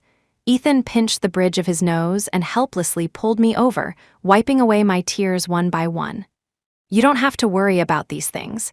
Just focus on your pregnancy and don't think about running away. Don't believe anyone's words but mine.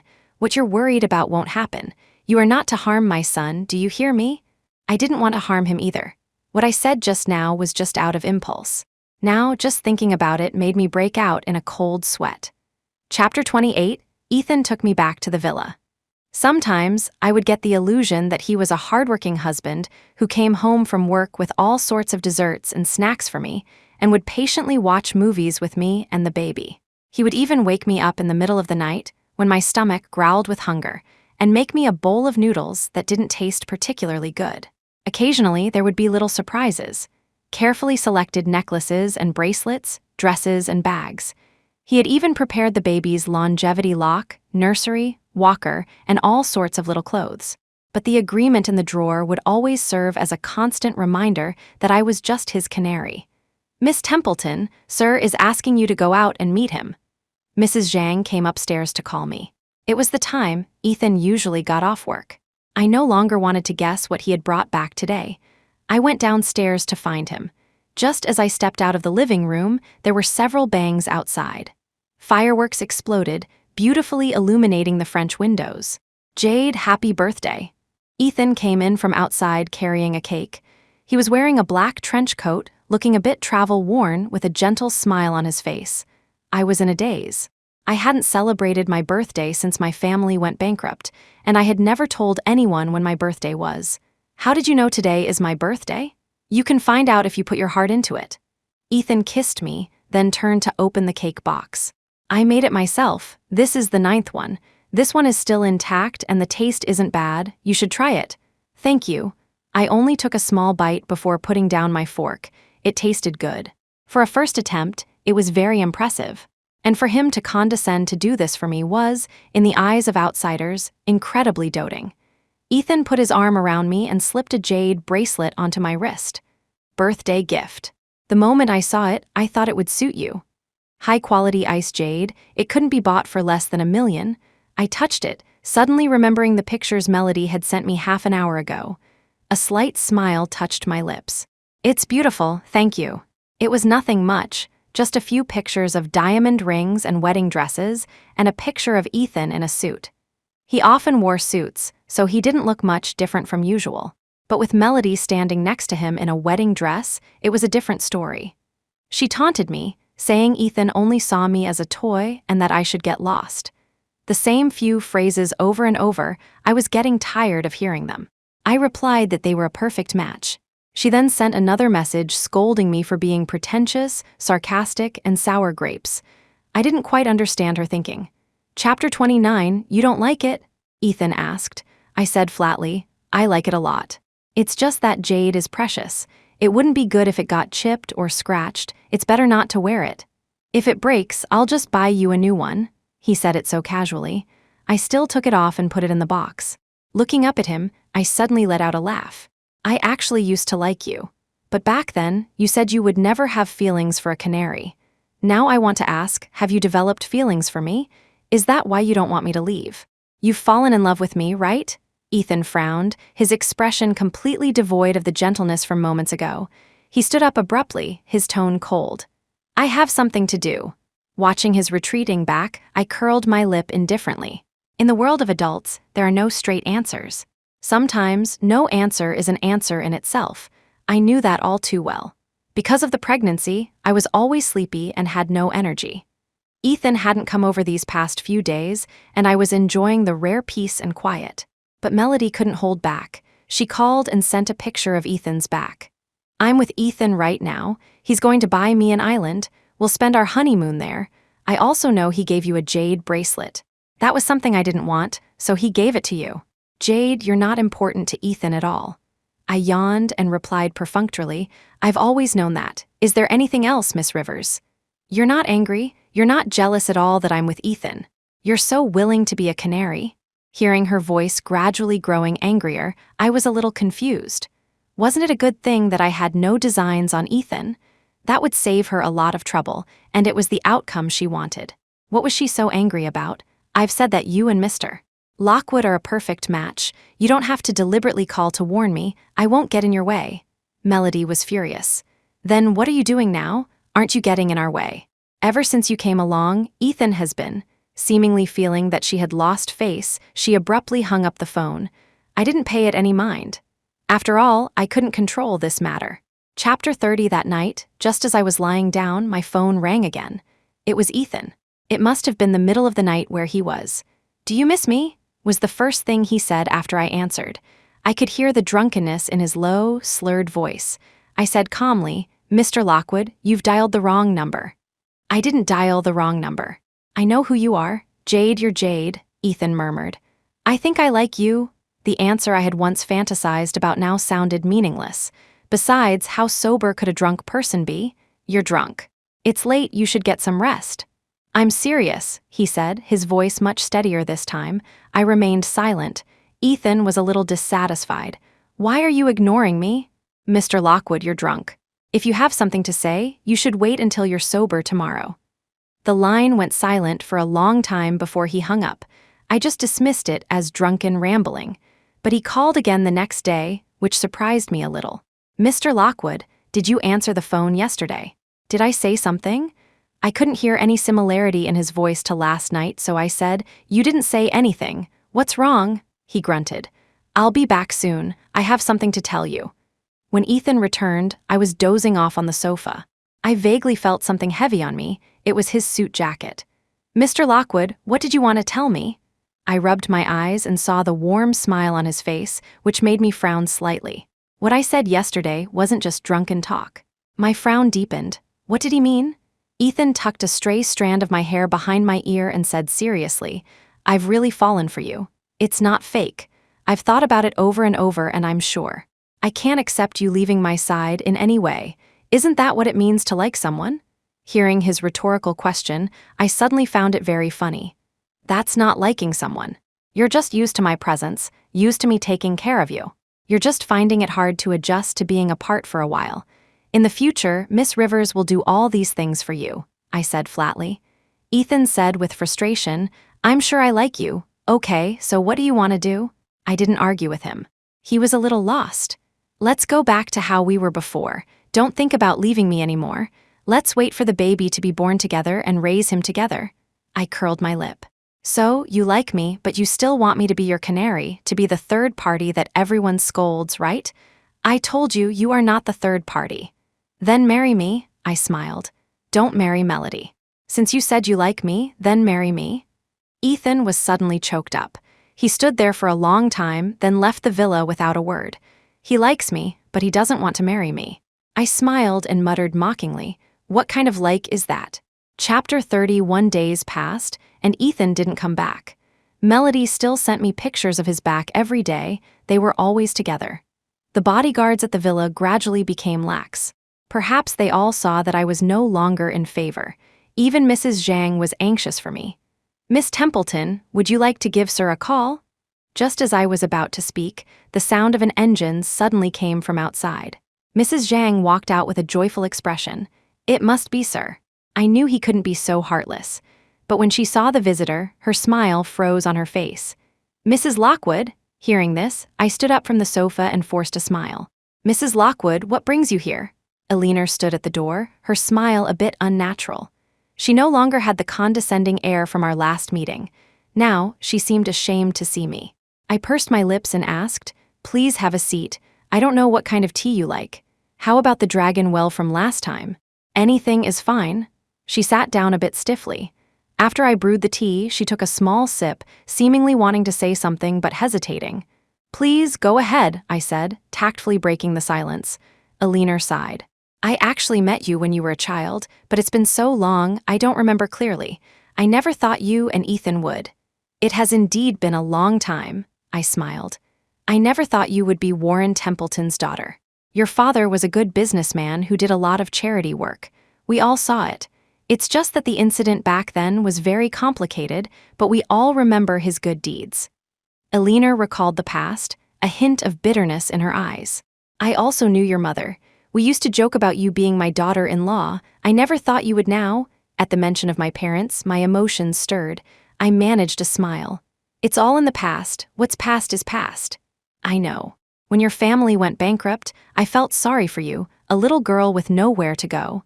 I just didn't expect the person by Ethan's side to be you. Jade, I came today to apologize to you." Elena took my hand, her eyes red. "I always thought Melody was the perfect daughter-in-law for me. Ethan liked her, and her family background was clean. But I never, ever thought she would sacrifice me just to frame you." Elena shivered at the thought of that day's close call. If Jade hadn't grabbed her and protected her, with her old bones, a fall from that height would have surely resulted in serious injury. "Thankfully, you protected me, and thankfully, the baby in your belly is fine. Otherwise, I would have felt guilty for the rest of my life." I hadn't expected Elena to apologize to me. I felt a bit awkward. "It's good that you're okay." "I'm sorry. I listened to Melody's words." Elena said apologetically. "She kept telling me that you were just a gold digger who only cared about money. I defined you without getting to know you. It was my fault. I apologize to you." "It's okay, Mrs. Lockwood." Melody resented me, so naturally she wouldn't have said anything good about me to Elena. "Sai, I actually like you very much." But that foolish son of mine, his mother was lying in bed for days, and he didn't even punish the culprit. It made me so angry. Perhaps Mr. Lockwood has his own considerations. He's just got a problem with his head. Melody comes back, and he wants to marry her. It's not like he was that into her before. Eleanor grumbled, opening up. Back then, Ethan liked racing, and Melody was also a racer. They hit it off because of their shared interest. Maybe Ethan did like her, but after Melody left for abroad without a reason, he gave up on the idea. What I said last time was all from Melody. Anyway, I think it's all fake now. If Ethan liked her so much, he would have flown over to find her long ago. Why would he wait so long? I smiled faintly. Mr. Lockwood is not a passionate person. Perhaps he has always been suppressing his love. And back then, he helped me only because I looked like Melody. Eleanor grew even angrier. I don't think you look alike at all. Who knows why he insists on marrying Melody? He's always been so stubborn. Even if his father and I talk to him, he won't listen. I smiled and didn't say anything more. A man of Ethan's status wouldn't compromise himself to marry someone he didn't love for any reason. The only plausible explanation was that he loved Melody. You've been wronged, Jade. Tell me honestly, are you willing to stay by Ethan's side? Eleanor seemed to have made a decision. She said resolutely, although I am Ethan's mother, I can't watch him be such a jerk, forcing you to stay even though he's getting married. As long as you say you're not willing to stay with him, I will find a way to get you out. I hadn't expected a turn of events in my seemingly unchangeable life. I agreed almost without hesitation. Tomorrow is my birthday. I'll mention it to Ethan. He will definitely bring you along. I will find a way to send you away. Eleanor hugged me. Good child, you have suffered. I will keep Ethan in line from now on. I won't let him bother you again. Chapter 32. Half an hour after seeing Eleanor off, Ethan's call came. He had picked out a dress for me and said he would come to pick me up for Eleanor's birthday banquet tomorrow. I obediently agreed. The next morning, he arrived as promised. I got in the car and saw Melody in the passenger seat. Miss Templeton, you're really rising in status because of your child. In the past, someone of your status would never be invited by the Lockwood family. I smiled. Then it's my honor. Melody glared at me, then coquettishly said to Ethan, Ethan, I forgot to prepare a gift for Auntie. We're all family, Auntie probably won't mind, right? Ethan said, I've prepared one. As if emboldened by Ethan's indulgence, she became even more arrogant. You're the best, Melody smiled, then asked me, Miss Templeton must have prepared a gift too, right? For an occasion like this, can Miss Templeton afford a presentable gift? Ethan also glanced at me. I said without emotion, of course, I've prepared one. Let's see it. Melody was curious, clearly wanting to see me make a fool of myself. Unfortunately, I didn't let her. Miss Rivers is not the main character. You'll see it at the banquet. Maybe Miss Rivers will even be happy about it. Seeing my ambiguous reply, Melody rolled her eyes. Who cares? It's probably some worthless junk. I didn't argue with her. On the way, the gazes from the front seat fell on me several times, but I ignored them. Thinking about my impending departure, I couldn't suppress my excitement. I also wondered how my cat was doing. Chapter 33. Eleanor's birthday banquet was not a large affair, mostly attended by relatives and friends. As soon as I stepped into the banquet hall, murmurs erupted. Has Mr. Lockwood lost his mind? Why did he bring his Canary here? Isn't he afraid she'll cause a scene? Melody is quite magnanimous to still be able to smile in a situation like this. If it were me, I'd be furious. That's what you call class. She knows she can't threaten her position as the main wife, and she can even help keep her husband happy. Why not? I ignored the gossip. I had heard worse things in the past and had long become immune. Mrs. Lockwood, I greeted her. Eleanor gave me a faint nod. Melody on the side couldn't hold back. As if determined to see me embarrassed, she demanded to see my gift. It's not anything valuable. It's something I wrote myself, wishing Mrs. Lockwood good fortune and health. Ethan had restricted my freedom, so I couldn't go out to buy a gift.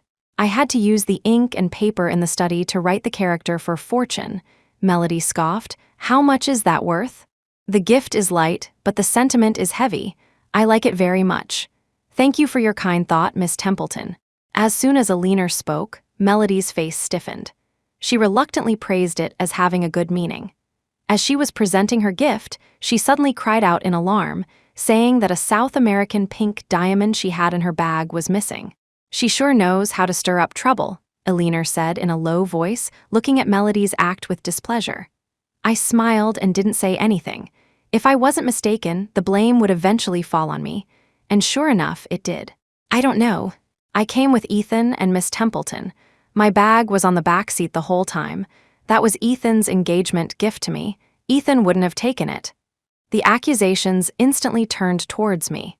Some people were so displeased that they demanded Ethan kick out a person with sticky fingers like me. "Mr. Lockwood's car has a dash cam," I reminded him. Melody froze, then said in a flustered tone, "What do you mean? Are you suggesting I'm lying to everyone?" "It's better to check to be sure," Eleanor also suggested. Everyone nodded, but Ethan didn't send anyone to look. He just spoke faintly, his tone clearly protective. "I remember you put that diamond in the bedroom. You didn't bring it out, you must have misremembered," Melody quickly said. "Yes, I misremembered. I've been so busy with the wedding lately, my memory is all mixed up." She had slandered me but didn't apologize. The matter was just lightly brushed aside, as if nothing had happened. I sighed inwardly, not wanting to dwell on it anymore. I was leaving this place soon. They could do whatever they wanted. During the meal, I used the excuse of morning sickness to go to the restroom. The person Eleanor had arranged was already waiting for me there. "Miss Templeton, are you sure you want to leave?" From so far away, I could still vaguely hear the laughter from the dining room. They were all talking about their wedding. Melody was a vindictive person. I knew why she hadn't thrown a fit about me being there. From the moment I saw her to when we arrived at the banquet hall, her words, the looks from others, and now the unabashed discussion of the wedding she was telling me. So what if Ethan kept me? So what if I was carrying his first child? Ethan marrying her was a foregone conclusion. No one could change it. "I'm sure," I said firmly. Chapter 34. I was safely put on a plane by Eleanor's people. It wasn't until I arrived that I realized this was the city farthest from Sterling City. Eleanor had arranged everything. She had bought a villa here and hired several maids and bodyguards to take care of me. "Don't worry, Ethan won't find you here, but you've been wronged. It's all Ethan's fault," she sighed. "The Lockwood family won't fight you for this, child. I know he's your only family. Don't worry. If you don't want to have anything to do with us anymore, I won't come over in the future. The child is, after all, of Lockwood blood. The Lockwood family will be responsible for his future. I will send you money on time. We won't let you two suffer. Thank you for understanding. I just want to start a new life." I sincerely thanked her for going to such lengths. "It's Ethan's loss," Eleanor said, both angry and regretful. I settled down here. Eleanor, fearing I wasn't used to the new environment, stayed with me. Actually, there was nothing to get used to. Ever since my family went bankrupt, I had been alone wherever I went. I was used to it. "That ungrateful brat, Ethan. You've been gone for so many days, and he's not worried at all." Eleanor held her phone, fuming. I smiled, thinking that Ethan's patience probably ran out the moment I asked him to marry me. That was fine. We weren't meant to be together anyway. I knew what Eleanor was angry about. In the 2 days since I left, not only had Ethan not looked for me, but he had also been frequently appearing online. He was seen with Melody at various banquets, being very high profile. I stopped paying attention to their news. Eating, drinking, and playing every day was a bit boring, so Eleanor found people to play mahjong with me. She lost every round. I was starting to suspect she was intentionally feeding me tiles. "Don't feel bad, it's all Ethan's money. For what he did to you, you should spend his money lavishly." "Oh, I lost again. Let's play another round, then I won't be polite," I said with a smile. When we weren't playing cards, she would take me for walks on the beach, and we would gather a bunch of flowers to fill the whole house. Or she would have me teach her how to bake cookies and cakes. Life was quite fulfilling. I thought my future would be this ordinary until the child was born. But one night, I received another call from Melody. "Jade, I know where you are. Ethan knows too." My breath caught in my throat. She chuckled. "Eleanor made it so obvious. How could Ethan not know? He just doesn't care anymore." This time, I'm finally at ease. "I deliberately mentioned you to Ethan. Do you know what he said?" "He said, whatever. He's completely lost interest in you. He doesn't even want the child in your belly anymore." I could hear the triumph in her voice. I smiled faintly. "Well, that's good news. Congratulations to you. I wish you both happiness." Of course we will be happy after that call. My mind calmed down a lot. At least I didn't have to live in fear of Ethan showing up again. Miss Templeton, someone is here to see you. I was watering the flowers in the yard when the maid called out to me. I subconsciously looked up at the gate and was momentarily stunned. What are you? Before I could finish, Felix dropped his suitcase and ran towards me, hugging me tightly, his voice trembling with excitement. Jade, I finally found you. After the incident at the hospital, Felix's company had been suppressed by the Lockwood Corporation. He had been dealing with company matters all this time. It wasn't until he got drunk and accidentally drove to Ethan's villa, finding it dark, that he asked the security guard and learned I was gone. He immediately sent people to look for me. Your company, I said apologetically. I'm sorry, it's all because of me. If it weren't for me, he wouldn't have. Felix shook his head. It has nothing to do with you. Lockwood and I had already fallen out over a partnership. We were bound to clash sooner or later. It just happened a little earlier. I'm glad you're free from him. At this, he asked cautiously, Jade, about Ethan. I knew what he meant and smiled nonchalantly. We're in the past, we have to look forward now. Felix also had business here. He rented a house nearby and often came over for meals under various pretexts. I can't cook. Besides, it's nice to have someone to eat with and talk to. We grew up together. Felix knew how to cook. When I was a child and my parents were on business trips, he was the one who cooked for me. I knew why he was lying. Felix's feelings were easy to read. They were all in his eyes. He's been staring at you since he got here. His eyes are practically glued to you. I think he's a great guy. What do you think? Eleanor lowered her voice and then gritted her teeth in anger. It's all Ethan's fault for not being good enough. Otherwise, you would be my daughter-in-law. It had been a while since I had heard Ethan's name. I was momentarily stunned but quickly regained my composure and said with a faint smile, I'm not thinking about that right now. I had considered the question. After thinking about it, I decided against it. My feelings for Felix were more like those for a friend, and besides, I had a child. He was a good man and shouldn't be held back by me, but I hadn't expected Felix to confess to me so soon. That day, I went to the bookstore with Eleanor to buy parenting books. When we came back, the yard was filled with balloons and flowers. Felix was dressed formally, smiling shyly at me. He stammered out his words, his ears turning red. Jade, we've known each other since we were kids. We're the closest of friends. But I don't want to be just your friend. I want to take care of you, to spend the rest of my life with you. Can you give me a chance? I looked into his sincere eyes, and it was like seeing my former self. I knew my own heart, so I shook my head. Felix, I only see you as a friend, a brother. You deserve a better girl. Don't waste your time on me. In my eyes, you are the best. Pursuing what I love is not a waste of time. A flicker of disappointment crossed Felix's eyes, but he quickly smiled again. It's okay, I'll make you see my good side. Felix started coming over even more frequently. He would ask what I ate every day, how I was feeling, and if the baby was bothering me. He didn't care about the baby in my belly. He was so tolerant and kind that I even started to think he saw the child as his own. And no matter how busy he was, he would always make time to come back and take a walk with me, to watch a couple play the violin in a field of flowers. Will we be like this in the future? You dance, and I'll accompany you. Just thinking about it makes me happy, Felix joked. I wanted to persuade him to give up. I couldn't give him any response. Everything he was doing was in vain. Just as I was about to speak, I caught a glimpse of a figure. Before I could react, the figure rushed towards us. Jade Melody's face was contorted with rage, completely devoid of the triumphant look she had on the phone. She was consumed by jealousy and resentment. Why aren't you dead yet? Your very existence harms people. You put on a show of leaving, so sure that Eleanor would always be on your side, right? It's useless. Ethan loves me, she screamed in fury. Felix shielded me, and I frowned at her unstable expression. You're insane. Jade has nothing to do with you anymore. Stop coming here and causing trouble. Don't blame your own miserable life on Jade. Felix's cold taunt seemed to hit a nerve. Melody smiled grimly. She's keeping this child so she can come back and fight me for him in the future, isn't she? You said yourself that Ethan is completely done with me, so why are you so angry? I've already moved far away from you, and you still chase me down to curse at me. What do you want? I was tired of being submissive. My life was finally starting to look up, and she had to come and ruin it. Take her away. She should be sent to the mountains to disappear completely. That way, no one will think about her, and she won't bother Ethan and me anymore. Melody ordered her bodyguards to grab me, but Felix blocked them.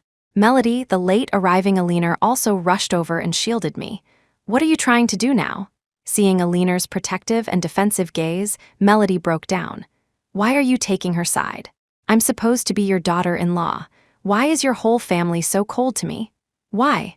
I'm the one who's supposed to marry into the Lockwood family, Alina said. I'm nice to Jade because I like her. You know what you've done. Do you expect me to like you? If it weren't for Ethan insisting on you, I would never have agreed to you marrying into our family. What did I do? It was Jade who framed me. I didn't do anything. You're the one who's wronging me. You're the one who's biased against me. Melody shrieked and gave Alina a hard shove. I was startled and instinctively tried to grab Alina, but I couldn't. Alina fell heavily, her head hitting the edge of a flower bed. Blood gushed out and she fainted on the spot. It wasn't me, I didn't push her. It's not my fault. It was you pushed her. Jade, you killed Auntie Alina. Melody was terrified. She frantically pointed at me, her words nonsensical, then panikedly fled with her people. Felix and I took Alina to the hospital. She was not young, and we were afraid she might have been seriously injured. Fortunately, her life was not in danger. The doctor said it's uncertain when she'll wake up. I've already hired a caregiver. You shouldn't stay here. Felix told me to go back. I was hesitant. He saw my thoughts and said, Don't worry, I'll notify the Lockwood family. Ethan didn't come. The Lockwood family took Alina back. The next day, a video was leaked online. It was of Melody tearfully visiting Alina in the hospital and then crying to the camera about my crimes. I never thought Jade could be so cruel. Auntie Alina was so good to her, yet she pushed her to the ground. The doctor said Auntie Alina might never wake up. Jade hasn't even come to apologize. She's out eating and having fun. The accompanying picture was of me at a food street, holding an ice cream with a smile on my face. It was taken by Alina a few days ago. Netizens were furious. They flooded the internet with curses, my address was leaked, and people were camped outside my house. I was too scared to even leave. Felix issued a statement on my behalf, proving my innocence and warning Melody about slander. Melody then released another video. It was the surveillance footage from that day in the flower field. Because it was dark, the footage was not very clear, but it still showed me emotionally pushing Alina to the ground. Impossible, Felix's face was grim. Even if the footage is blurry, you were nowhere near Mrs. Lockwood that day. I turned off my phone. Let's find a technical department. The video is probably synthesized. It's best to have it authenticated live in front of netizens. Felix found a well-known authentication agency. Just as the live stream started, I received a call. The number was one I knew all too well. Jade, don't waste your time. My fingers tightened. What do you mean, Mr. Lockwood? The person who was hurt is your own mother. Are you still trying to protect Melody? Ethan's voice was devoid of any emotion. The video is real. Your live stream won't prove anything. If you don't turn it off now, you'll only be scolded more severely. I never did it. How can the video be real? I couldn't contain my anger. Even if you want to protect Melody, Mr. Lockwood, you shouldn't sacrifice me, right? What have I done wrong? There was a few seconds of silence on the other end, then he suddenly said, If you trust me, turn off the live stream. Let me handle this, okay? I sneered. Is Mr. Lockwood's way of handling things to repeatedly protect Melody? If you love her so much, don't drag others into it. No one will fight you for her. I don't trust you. I won't turn off the live stream. I hung up without hesitation. My eyes were glued to the technician authenticating the video, but the result was unexpected. The video was real. Impossible, I clenched my fists. I never did such a thing. How can the video be real? My explanation was futile. The live stream's traffic had been hyped to the peak by public opinion, all of it cursing me for being vicious. Ethan and Melody are holding a press conference together. Felix brought the tablet to me. I always thought Jade was just unrequitedly in love with Ethan. Who knew she would be so cruel as to harm Auntie Alina? Even if Auntie Alina didn't agree to her staying by Ethan's side, she couldn't be so vicious. That's Ethan's family. Melody cried her heart out at the press conference. I stared at Ethan's face, remembering his words on the phone just now. He was siding with Melody, yet he asked me to trust him. Ethan's expression was blank. The evidence in this matter has been confirmed. The Lockwood Corporation will proceed with legal action. We will definitely hold Miss Templeton accountable for harming my mother. Has Ethan gone mad? This has nothing to do with you. Even the usually gentle Felix couldn't help but get angry. I sneered, my heart sinking lower and lower. So his idea of handling it was to send me to prison? The Lockwood Corporation moved quickly. The police came in the afternoon, saying they were detaining me according to the law and that I was required to cooperate fully.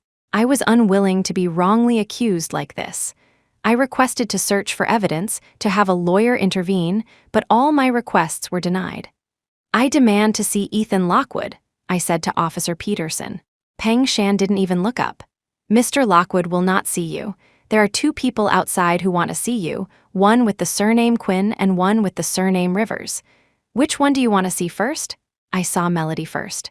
Melody was ecstatic, her chin held so high it could touch the sky. This is your final destination, Jade. You can't beat me, so what if the Lockwood family likes you? You tampered with the video, didn't you? She didn't admit it. The video was always real.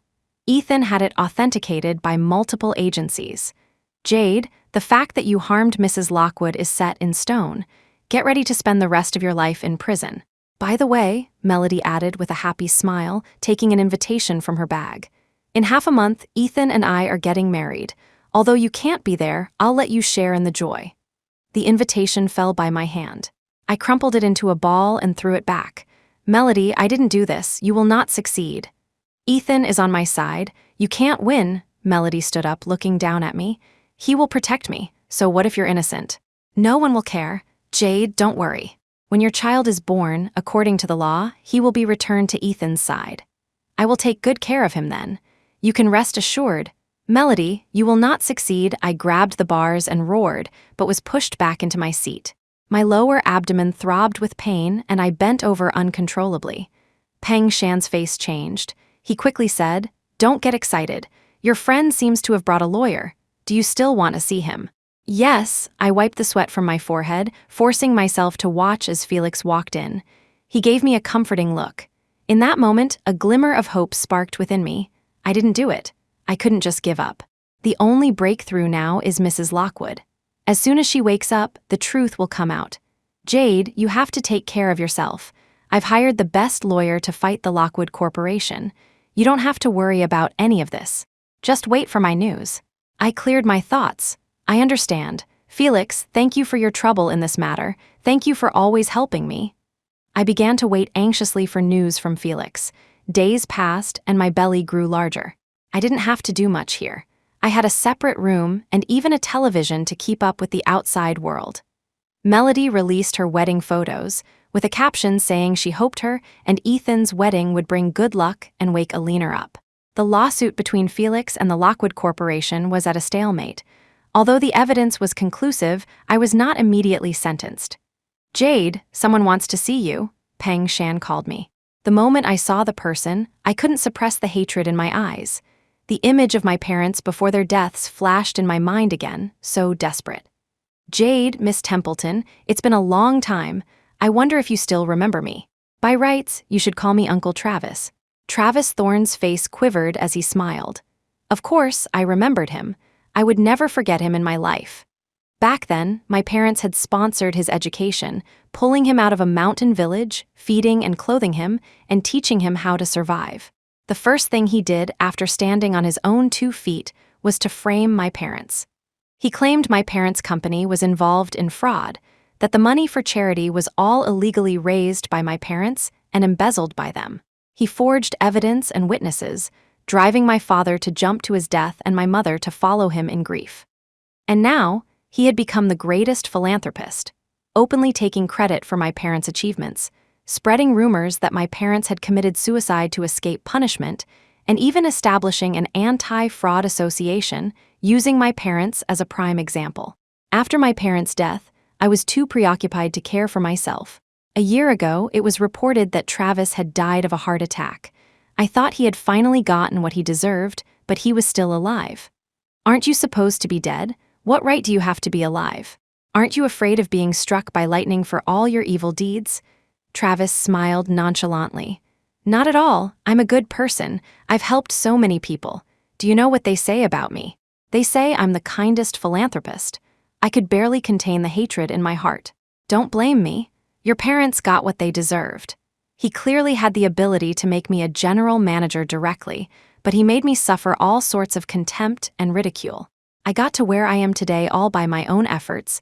I stared at him intently. Without my parents, you would still be a dog chained up in the mountains.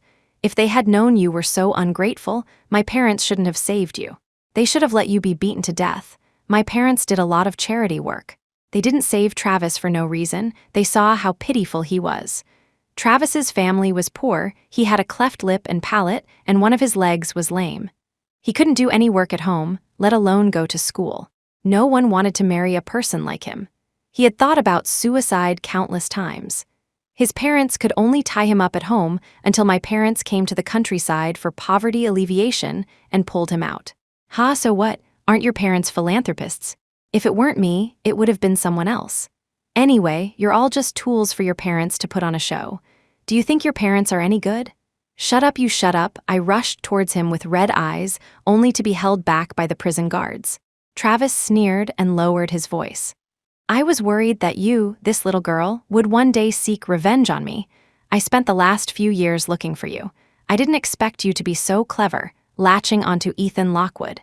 But it's all good now. Ethan doesn't want you anymore. He laughed mockingly. Don't worry, I will definitely help Ethan. I will help him make sure you never get out of here and that you can reunite with your parents soon. Ha ha ha ha. Looking at his triumphant and confident face, my mind kept replaying the tragic scene of my father falling from the building and my mother's desperate eyes. I couldn't bear it any longer and fainted. When I woke up, Ethan was sitting by my side, holding my hand. He had dark circles under his eyes, as if he hadn't slept all night. You're finally awake. Do you want some water? I ignored him, touched my bulging belly, and my anxious heart finally settled down. I saw the cup he held out to me and let out a mocking sneer. Ethan's fingers tightened. You don't want a drink? I pulled my hand out of his grasp, my expression blank. Did you come here because you're afraid I'm not miserable enough, Mr. Lockwood? Why would you think that? What else am I supposed to think, given your actions? A wave of sadness washed over me. We were together for 3 years. Do you really have to drive me to my death? Am I that much of an eyesore to you two? I don't have to drive. Then go and have Melody arrested, will you? I interrupted him. I don't believe you don't know who the real culprit is. You know, just like last time when she pushed your mother. You know, but you insist on protecting her. I almost screamed the last sentence. Maybe it was my imagination, but I thought I saw a flicker of pity in Ethan's eyes. How could he possibly feel sorry for me? Jade, don't get excited. You have a child in your belly. Can you listen to me? I'll tell you whatever you want to know, okay? He looked at me nervously. Enough, I asked with a cold smile. Ethan, I'll only ask you once. Are you here to get me out? You might have to stay here for a while. Get out. Seeing his hesitation, I closed my eyes and pointed to the door. Get out right now. I never want to see you again in my life. Ethan stood there silently for a moment, then turned to look at me at the door. The case won't take too long. Take care of yourself and the baby. I really hated his hypocritical act. It was clear he was going to protect Melody, yet he had to put on a show of being in a difficult position. Felix came to see me after learning I had fainted, but the news he brought was not good. I felt a sense of despair I had never felt before. Mrs. Lockwood is missing. It happened half an hour ago. Ethan has already sealed off the entire city of Sterling. Don't worry, she's unconscious. Even if someone took her, they couldn't have gone far. They will definitely find her. Can they really find her? I smiled bitterly. Isn't this just Ethan's way of protecting Melody? If Mrs. Lockwood is missing, we can never overturn the case. The television in the prison cell was still showing Ethan spending a fortune to buy an island and plant it full of roses in preparation for his wedding. I let out a sarcastic laugh, my eyes turning red. Since he had chosen Melody so firmly, why did he have to put on a show and come to see me, telling me to take care of myself? Ridiculous. No, I will definitely help you overturn the case. Jade, believe me, Felix clenched his fists. If not today, then tomorrow. If not tomorrow, then in a month. Sooner or later, I will find evidence to prove your innocence. As I had guessed, Elinor was never found, and the case was delayed again and again. It dragged on for so long that even Melody lost her patience. Because Alina was missing, her and Ethan's wedding date was postponed. She started spreading rumors online that my accomplice had kidnapped Alina, that I was guilty and afraid Alina would wake up and expose me, so I had her kidnapped. She even pointed the finger at Felix. Netizens started to attack Felix, demanding that he hand over Alina. They even reported to the police that he might have already killed her. Felix was also named a suspect. One day, Melody came to see me again. "Your childhood sweetheart is really devoted to you. It's a pity he's being watched by the police now and can't do anything. The trial is in a few days. Jade, you're finished." My eyes turned red. Melody, seeing this, smiled even more triumphantly. "Enjoy your life in prison. When the child is born, I'll tell him that his biological mother tried to kill his grandmother and showed no remorse. Oh, I should also tell him that his mother was a homewrecker who destroyed someone's family. Melody, you shut up," I trembled with anger. "You were the one who pushed Mrs. Lockwood, it was you. Does anyone believe that?" She smirked. "No one believes it. Everyone thinks it was you, so it was you." Perhaps because I was so angered by Melody, I fell ill that night with a high fever that wouldn't go down. In my delirium, I felt someone feeding me medicine. It was so bitter it reached my heart. "No," I instinctively resisted. The person whispered something close to my face. I didn't hear clearly, only that my whole body ached, cold and hot at the same time. I was coaxed into drinking it, only to throw it up again. This went on repeatedly until the next morning when I finally felt a little better. "Jade, someone wants to see you." Hearing Peng Shan's voice, I wearily lifted my eyelids. Thinking it was Melody again, I replied coldly, "I'm not seeing anyone." "It's Mrs. Lockwood. Are you sure you don't want to see her?" I shot my eyes open. "I'll see her." Alina was awake and came with Arthur. The moment she saw me, she couldn't help but cry. "Why have you lost so much weight? It's all my fault. If I had woken up sooner, you wouldn't have suffered so much." I shook my head, saying urgently, "It's good that you're okay. Melody framed me for pushing you. Now your words are crucial evidence. Don't worry, I came here for this matter." Alina told me to rest assured that she would handle it. At the same time, she asked if I wanted to leave this place. My eyes dimmed. "Is Ethan willing to let me go?" He was determined to protect Melody, to listen to her, and have me locked up for life. How could he let me go so easily? I was afraid that even if we went to trial with Alina's testimony, Ethan would use his power to force me to plead guilty for Melody's sake. Just like he had threatened me with Felix not to leave. "You don't have to worry about that. I will send you to a place where even he can't find you if you want to leave." This time, it was Arthur Lockwood who spoke. My heart skipped a beat. I nodded solemnly. "I want to leave this place."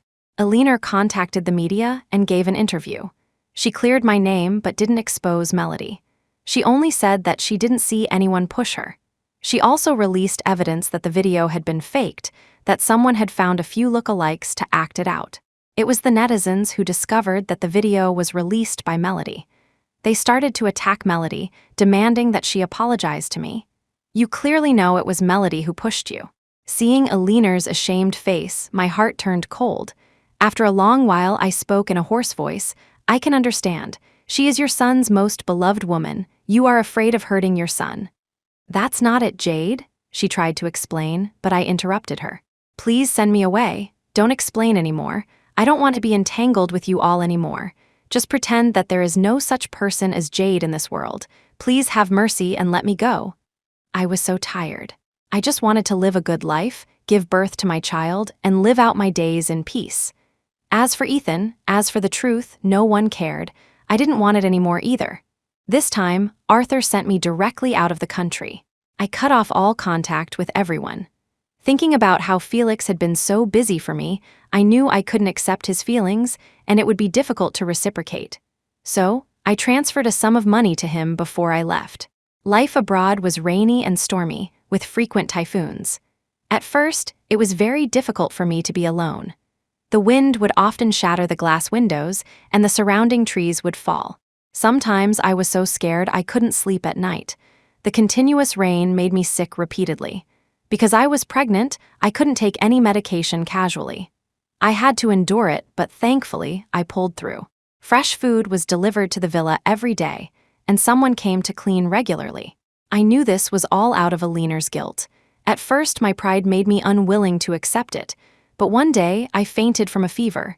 If the maid hadn't come in to clean, I might have died. After that, I accepted it. Jade, it's Halloween today. Want to go out and play? The speaker was my neighbor, Wendy. She was also from Sterling City but had grown up abroad. She was standing at my door, inviting me out. Thinking that I had been sick for so long, I decided I should go out for some fresh air and agreed. Wendy chattered away like a sparrow all the way. This morning, a man knocked on my door. He said he was from Sterling City and was looking for a pregnant woman. He was quite handsome. Was he looking for you? Her words put me on high alert. Did you tell him? What did he look like? Wendy put her arm around my shoulder and said with a teasing smile, "Why are you so nervous? Is it your ex-boyfriend looking for you? You dumped him, didn't you?" "No, he's my enemy." Hearing this, Wendy became serious. "He doesn't look like it. He seemed quite gentle. Of course, I wouldn't tell him where you are. I just promised to keep an eye out for him, and then he left." Because of what Wendy said, I opened my phone for the first time to check the news from Sterling City. It turned out to be a false alarm. The entertainment news was still showing Ethan and Melody having dinner together. The time was last night. It was impossible for him to get here so quickly. "Hey, isn't that your enemy over there?" Wendy pointed to a person in the distance. "What's the beef between you two? Do you need me to call the police?" Seeing the familiar person, my eyes welled up. Before he could look over, I pulled Wendy and turned to leave. It was better not to see each other again. Otherwise, it would just be a messy entanglement. He shouldn't be held back by me anymore either. Jade, the figure, recognized me almost instantly and ran towards me, grabbing my wrist. Before he could speak, his eyes were already red. "Why did you block my number?" "I'm sorry, I didn't know how to explain. I could only look at him apologetically." "You shouldn't have come looking for me." Felix's eyes grew redder. "Can't you tell me if something is wrong? We grew up together. You just left without a word. I was so scared, and you blocked my number. I just didn't want to hold you back anymore. Have I ever said you were holding me back?" Felix couldn't help but raise his voice. "Everything I do it willingly. How can you make decisions for me? Do you really know me?" My lips moved, but I couldn't say a word. It was because I knew him too well that I didn't want him to fall into this pit with me. I could only say lamely, "I can't return your feelings." "I don't need you to return them." Felix's face was tense. "Where do you live? I'm not leaving this time, and don't even think about kicking me out." Felix insisted on following me. I had no choice but to take him back to my place to rest, seeing how tired he was. But he didn't sleep when he got back. Instead, he started cooking. "Is this really your enemy?" Wendy couldn't believe it. "What kind of enemy is so worried about you and cooks for you as soon as they get back?" I was a little embarrassed. "He's not. He's my childhood friend." "Oh, childhood sweethearts, I get it." She winked at me. "I have to try this meal then and help you vet him at the same time." "Don't make such jokes," I sighed. "I already have a child. I can't hold him back. Instead of vetting him, you should help him give up." Wendy snorted. "What's wrong with having a child? What era are we in? I don't think he minds at all. You're the one with the old-fashioned ideas." Felix stayed. I often tried to get him to go back by saying his company in the country was busy, but he always pretended not to hear. When I pressed him, he would say he was going to expand his business abroad. With him taking care of me, I lived very well and slowly gained back the weight I had lost. But eating and drinking every day was a bit boring. I decided to open a bookstore with Wendy, mainly because a bookstore didn't require too much energy. We did it as soon as we decided. Wendy found a suitable location and our bookstore opened. On the opening day, business was quite good. In the evening, we gathered together. Wendy drank a little too much and was whispering something to Felix. "What are you two plotting?" I laughed. Wendy grunted. "I'm not telling you, it's a secret." She mumbled a few more words and then fell asleep. Felix had also had some to drink. He sat on a lounge chair, holding his face and smiling at me. I asked helplessly, "Do you want to go to your room and rest?" "Yes," he held out his hand to me. The moment I helped him up, he hugged me, his voice pleading, "Jade, forget about Ethan. Stop loving him. Love me instead." I was moved for a moment, but reason quickly took over. "I don't love Ethan anymore, but Felix, I can't give you what you want. Don't waste your time on me." Felix smiled. "No, as long as you don't love Ethan anymore, that's enough. I'll wait for you. I'll wait for you to slowly accept me." He became even more attentive, accompanying me to prenatal checkups, going with me everywhere, and patiently reading early education books to the baby in my belly. Even Wendy couldn't help but speak well of him. I wasn't a fool. I saw everything he did. I don't know why, but I didn't have that kind of fluttery feeling for him. It was more guilt. The more he did, the guiltier I felt. One night, I suddenly woke up from a dream. It was the first time in a long time that I had dreamt of Ethan. He had beaten Felix up, and there was blood everywhere, because Felix had sided with me and criticized Melody. He got angry and punched Felix until he couldn't get up. I knew why I had dreamt of him. Today was his and Melody's wedding day. Downstairs, Felix was making breakfast. I had just turned on the TV when, before I could hear the sound, Felix rushed out with a spatula in his hand. "Jade, you," he hesitated. Seeing his anxious look, I smiled and said, "I'm watching yoga. Go ahead. Breakfast will be ready in a minute." Felix was relieved. I followed along for a while, but the yoga program on the TV suddenly switched to a live entertainment broadcast. It was Ethan and Melody's wedding. The venue was on an island, covered in red roses, extremely romantic. Melody wore a wedding dress adorned with diamonds, looking like a painting. Ethan stood by her side, a faint smile on his lips. I was about to turn off the TV, not wanting to see it when I suddenly froze, my eyes fixed on a man in the guest section. Why was Travis Thorne at the wedding? "Miss Rivers, do you take Mr. Lockwood to be your husband, for better or for worse, in sickness and in health, for richer or for poorer, to love and to cherish, till death do you part?" Melody looked shy. "I do, and Mr. Lockwood, do you?" Before the officiant could finish, the sound of police sirens suddenly rang out. Officer Peterson and dozens of police officers descended and surrounded the wedding venue. "What's going on?" Melody panicked.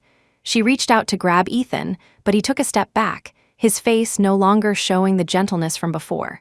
"Melody Rivers, you are under arrest for theft of commercial secrets, attempted murder of Mrs. Eleanor Lockwood, and slander against Miss Jade Templeton. The evidence is conclusive. Please come with us." Melody's hands were cuffed. She screamed hysterically, "What are you talking about? I didn't do anything. Why are you framing me? It's Jade, isn't it? She doesn't want me to be happy. She wants to ruin my wedding, right?" Ethan, tell them, I didn't do these things. I didn't push Mrs. Lockwood. Mrs. Lockwood even said herself that she didn't see who pushed her. I'm being framed." "Ethan, explain to them," Eleanor stood up. "As it happens, I just received a new piece of surveillance footage." She had someone play the footage on the big screen. The video clearly showed Melody pushing Eleanor. Her face was crystal clear. Not only that, there was another video from a hospital room. Melody was attempting to remove the oxygen mask from the unconscious Eleanor. She was forced to stop when a doctor appeared, but her words and expression were clear. "You can't blame me. It's your own fault for liking Jade. You deserve this. I can't let you live to testify for Jade. It's not me. This is all fake." Melody collapsed to the ground, then frantically hugged Ethan's leg. "Ethan, believe me, this is fake. It's not real. Today is our wedding. Get them out of here. Get them out of here now. It's all real," Ethan said coldly. "And you used your status as my fiancé to steal a large number of confidential documents from the Lockwood Corporation and provide them to the Thorne Group. You approached me with a purpose from the very beginning. You thought you were being clever, but I knew the day you returned to the country." Melody was struck by lightning. "So you don't like me at all? You lied to me. Even if I approached you with a purpose at first, in the end, my feelings for you were real. I truly love you and want to marry you." Ethan paid her no mind and gestured to Officer Peterson. Peng Shan pinned Travis Thorne, who was in the audience, to the ground. Travis struggled and cursed. "What are you doing? I haven't committed any crime. Why are you arresting me? Do you believe I'll sue you?" "Because you are the mastermind behind Melody." Ethan took out a file and had it displayed on the big screen. "You and Melody secretly married abroad 2 years ago. This year, your company in Sterling City couldn't compete with the Lockwood Corporation and was on the verge of bankruptcy. So you set your sights on me, using Melody to get close to me and steal confidential information in an attempt to bankrupt the Lockwood Corporation. Unfortunately for you, all that confidential information was fake. I gave it to you intentionally. Thorne Group's stock has already plummeted today. I believe it won't be long before Thorne Group declares bankruptcy." With that, Ethan let out a light laugh. The same goes for your companies abroad. And all the illegal things you're involved in, the criminal organizations you run abroad, they will all be taken down today. Ethan played a video of his dens being raided. His reputation as a philanthropist also completely collapsed. The evidence of you framing the Templeton family back then is all here. Fraud, illegal fundraising, you did it all. Hearing this, I gripped my palm tightly, my eyes already red. On the screen, Ethan seemed to sense my gaze and met my eyes. Mr. and Mrs. Templeton were innocent. I have already hired a lawyer to apply for a retrial of the Templeton case. The Templeton couple must not die in vain. Travis Thorne, you won't escape this time. Travis and Melody were taken away by Officer Peterson. The wicked finally got what they deserved. As Melody was being led away, she struggled and spoke of her and Ethan's youthful romance. You clearly liked me. Otherwise, you wouldn't have kept my picture in your wallet.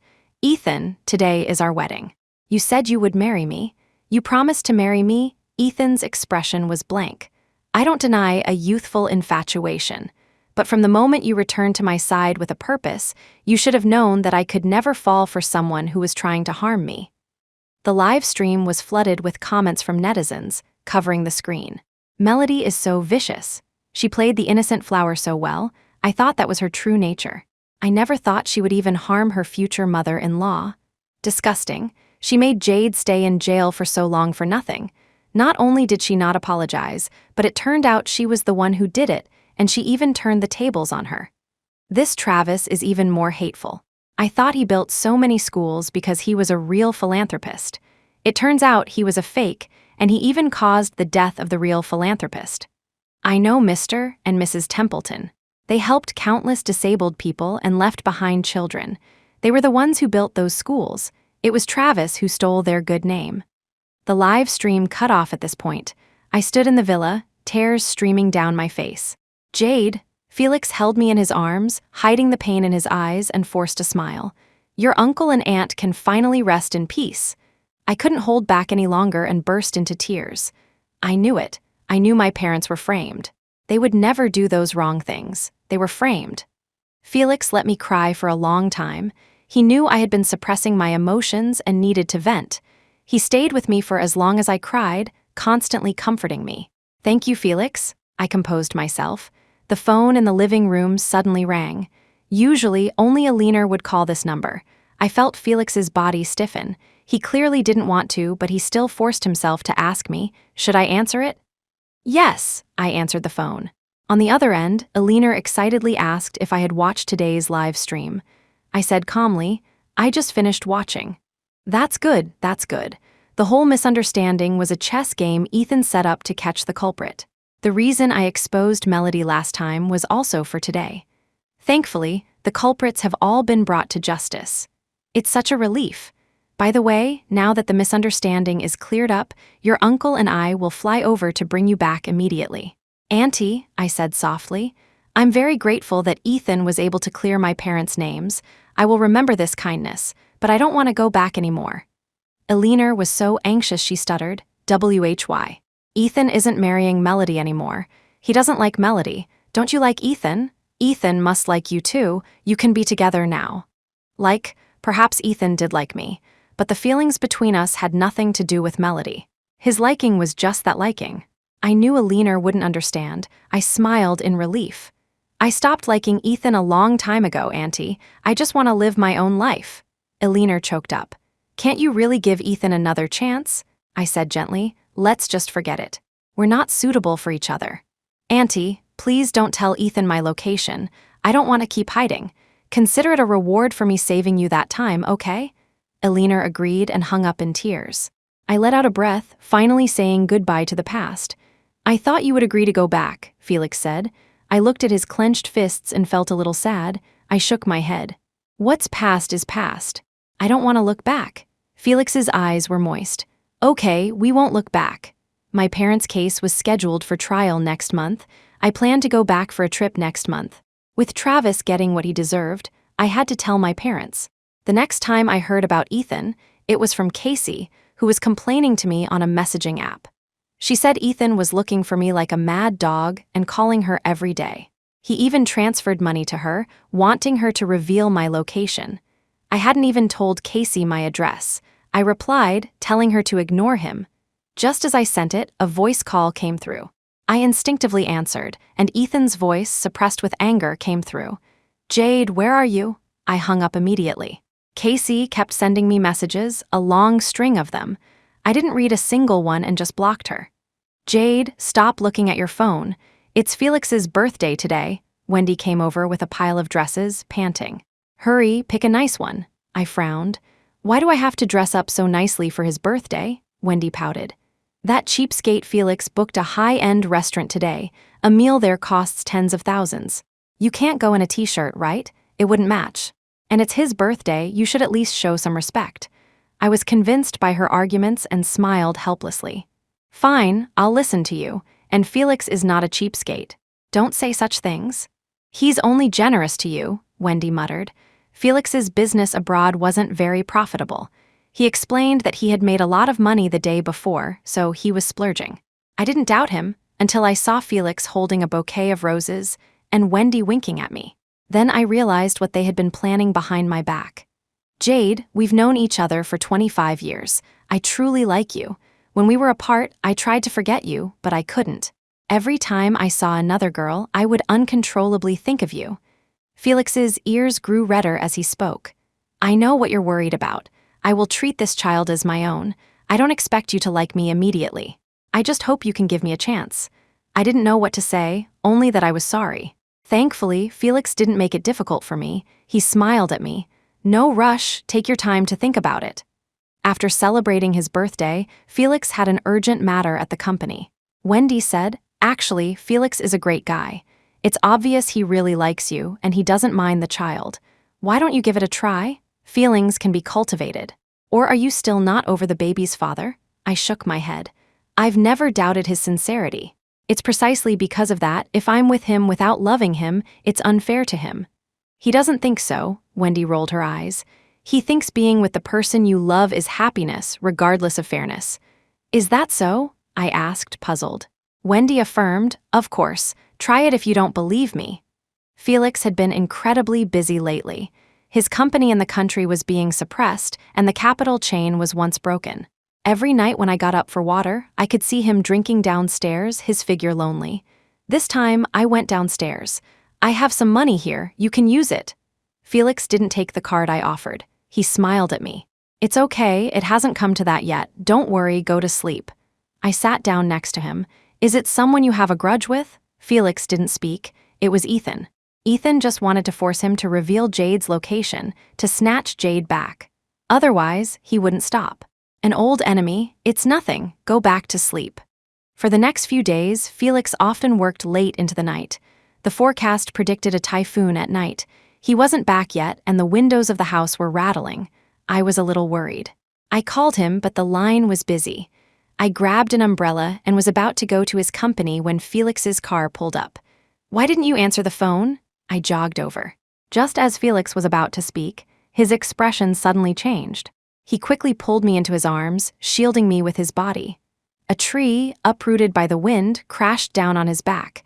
Felix's back was covered in blood. I called for an ambulance. On the way, he held my hand tightly. "Jade, I'm not going to die, am I?" "Don't say that. We're almost at the hospital. Don't fall asleep."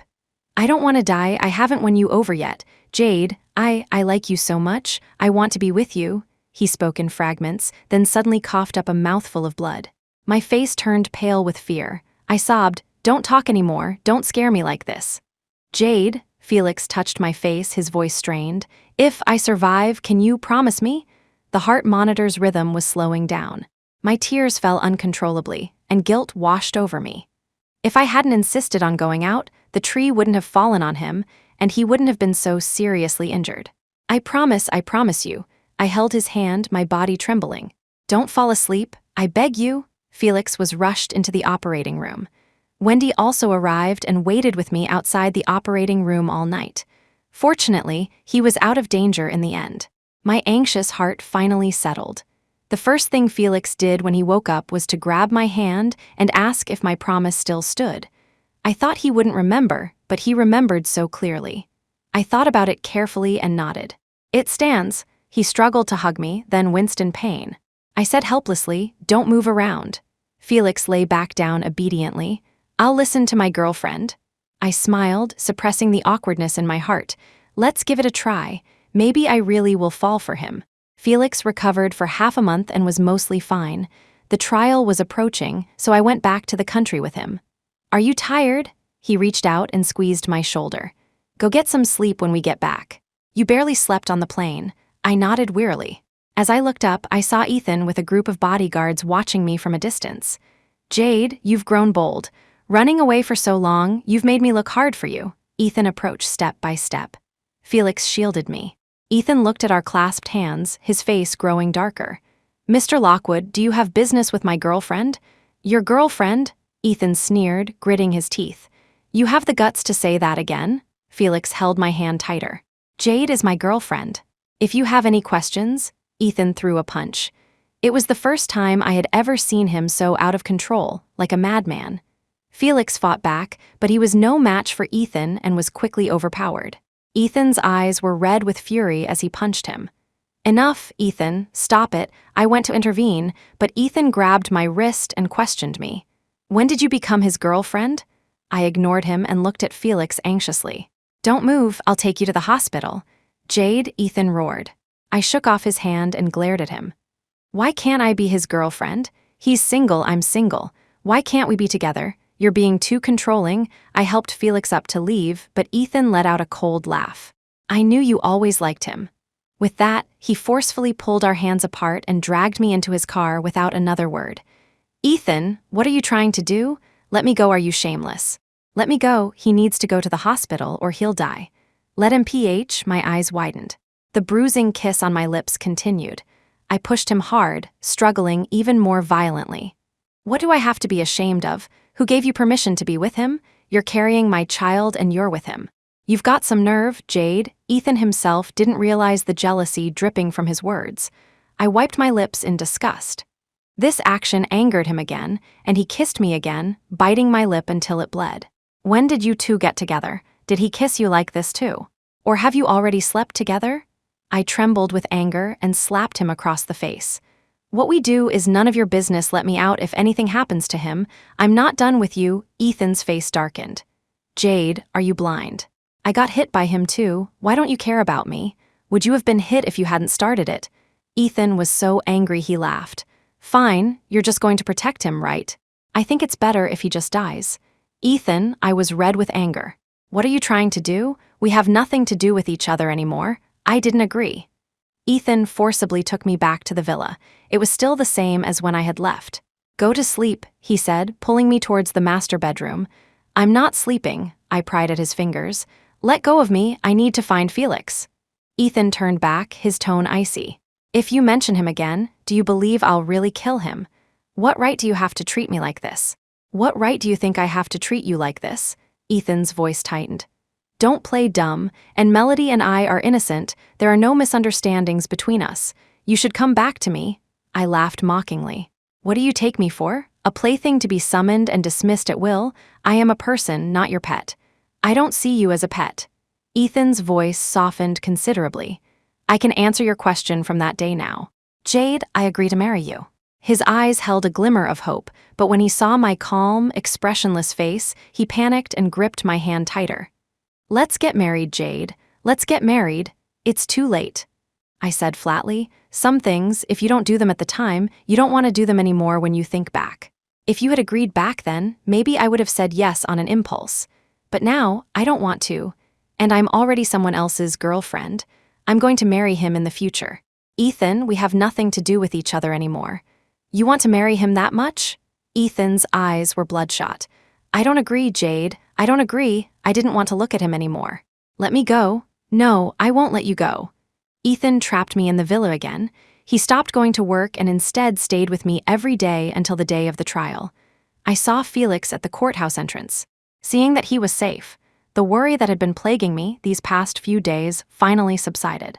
Just as I was about to say a few words to him, I was pulled into Ethan's arms. "Is Mr. Lockwood this shameless? Keeping someone else's girlfriend captive?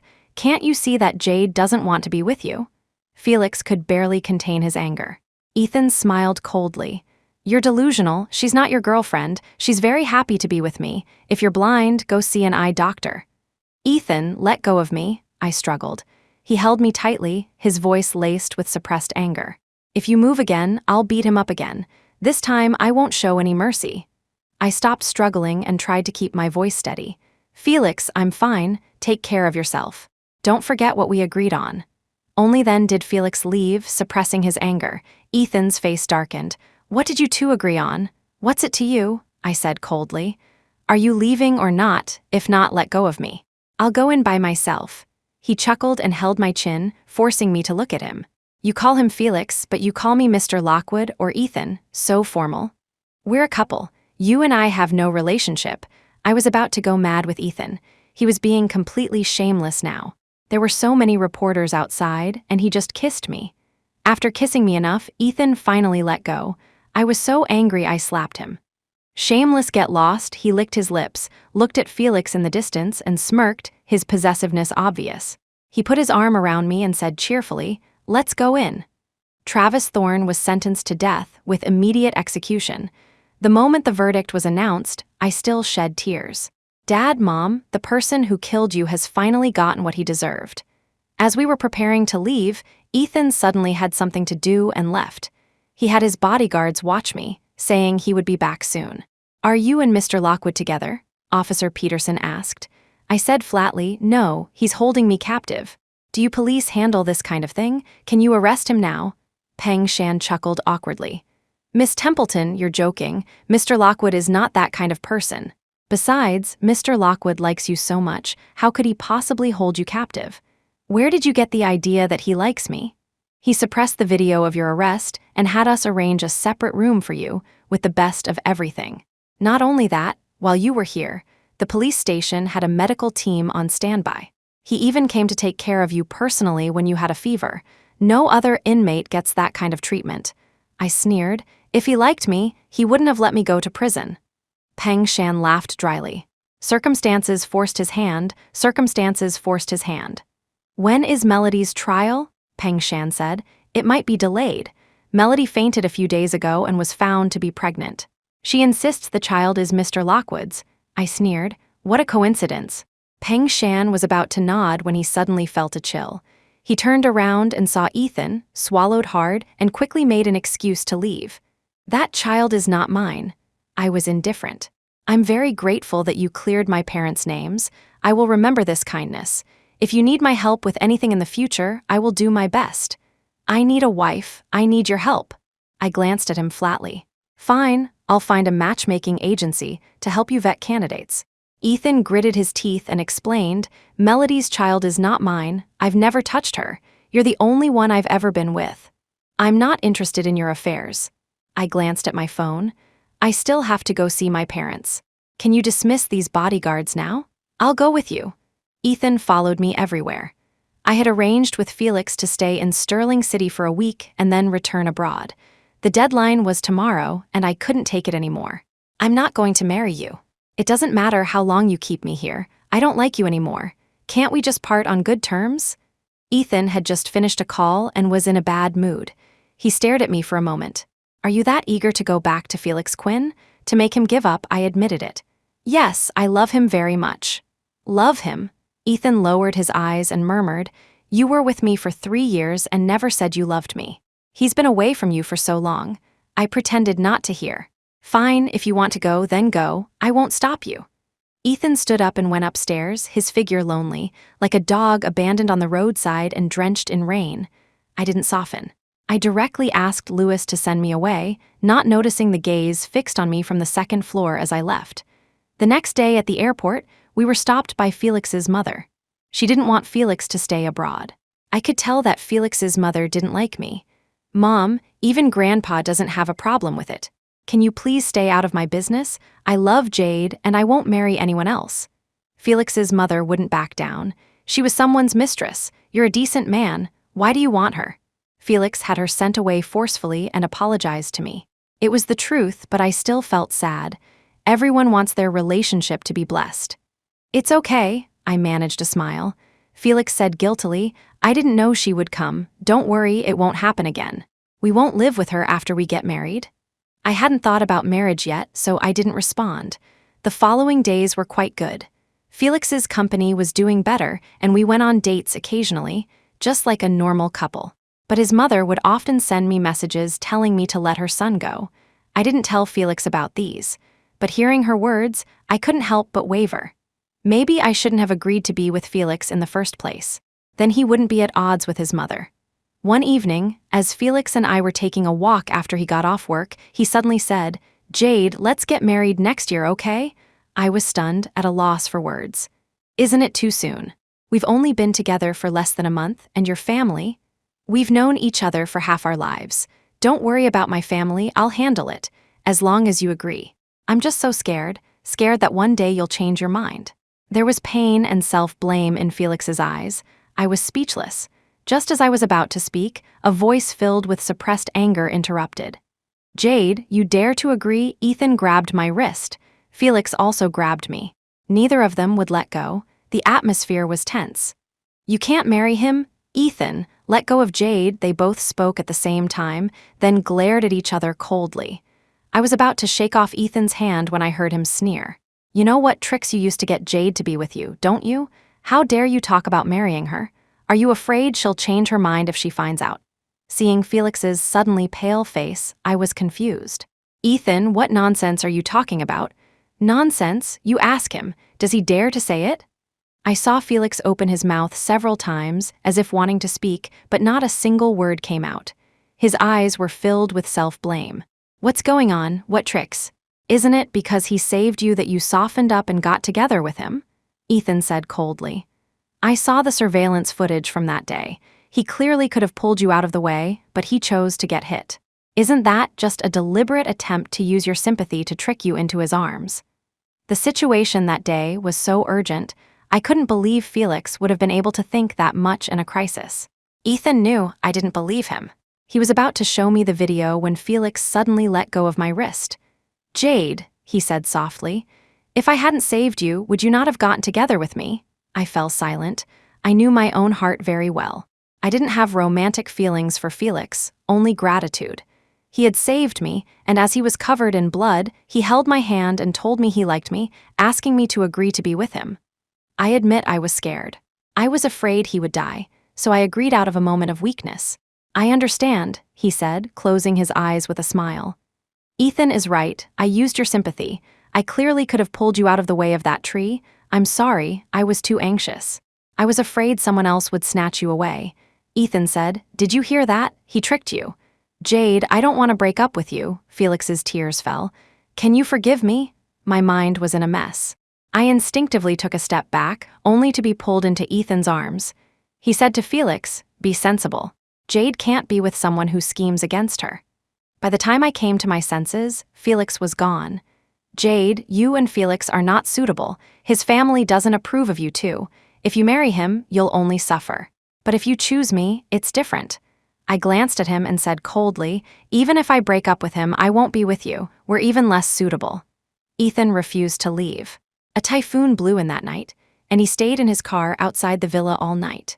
He kept sending me messages, one moment saying he was cold, the next that he was scared, trying to play the victim to get me to let him in. I ignored him and carefully considered my relationship with Felix. In the end, I still felt it was not suitable. His mother was one reason.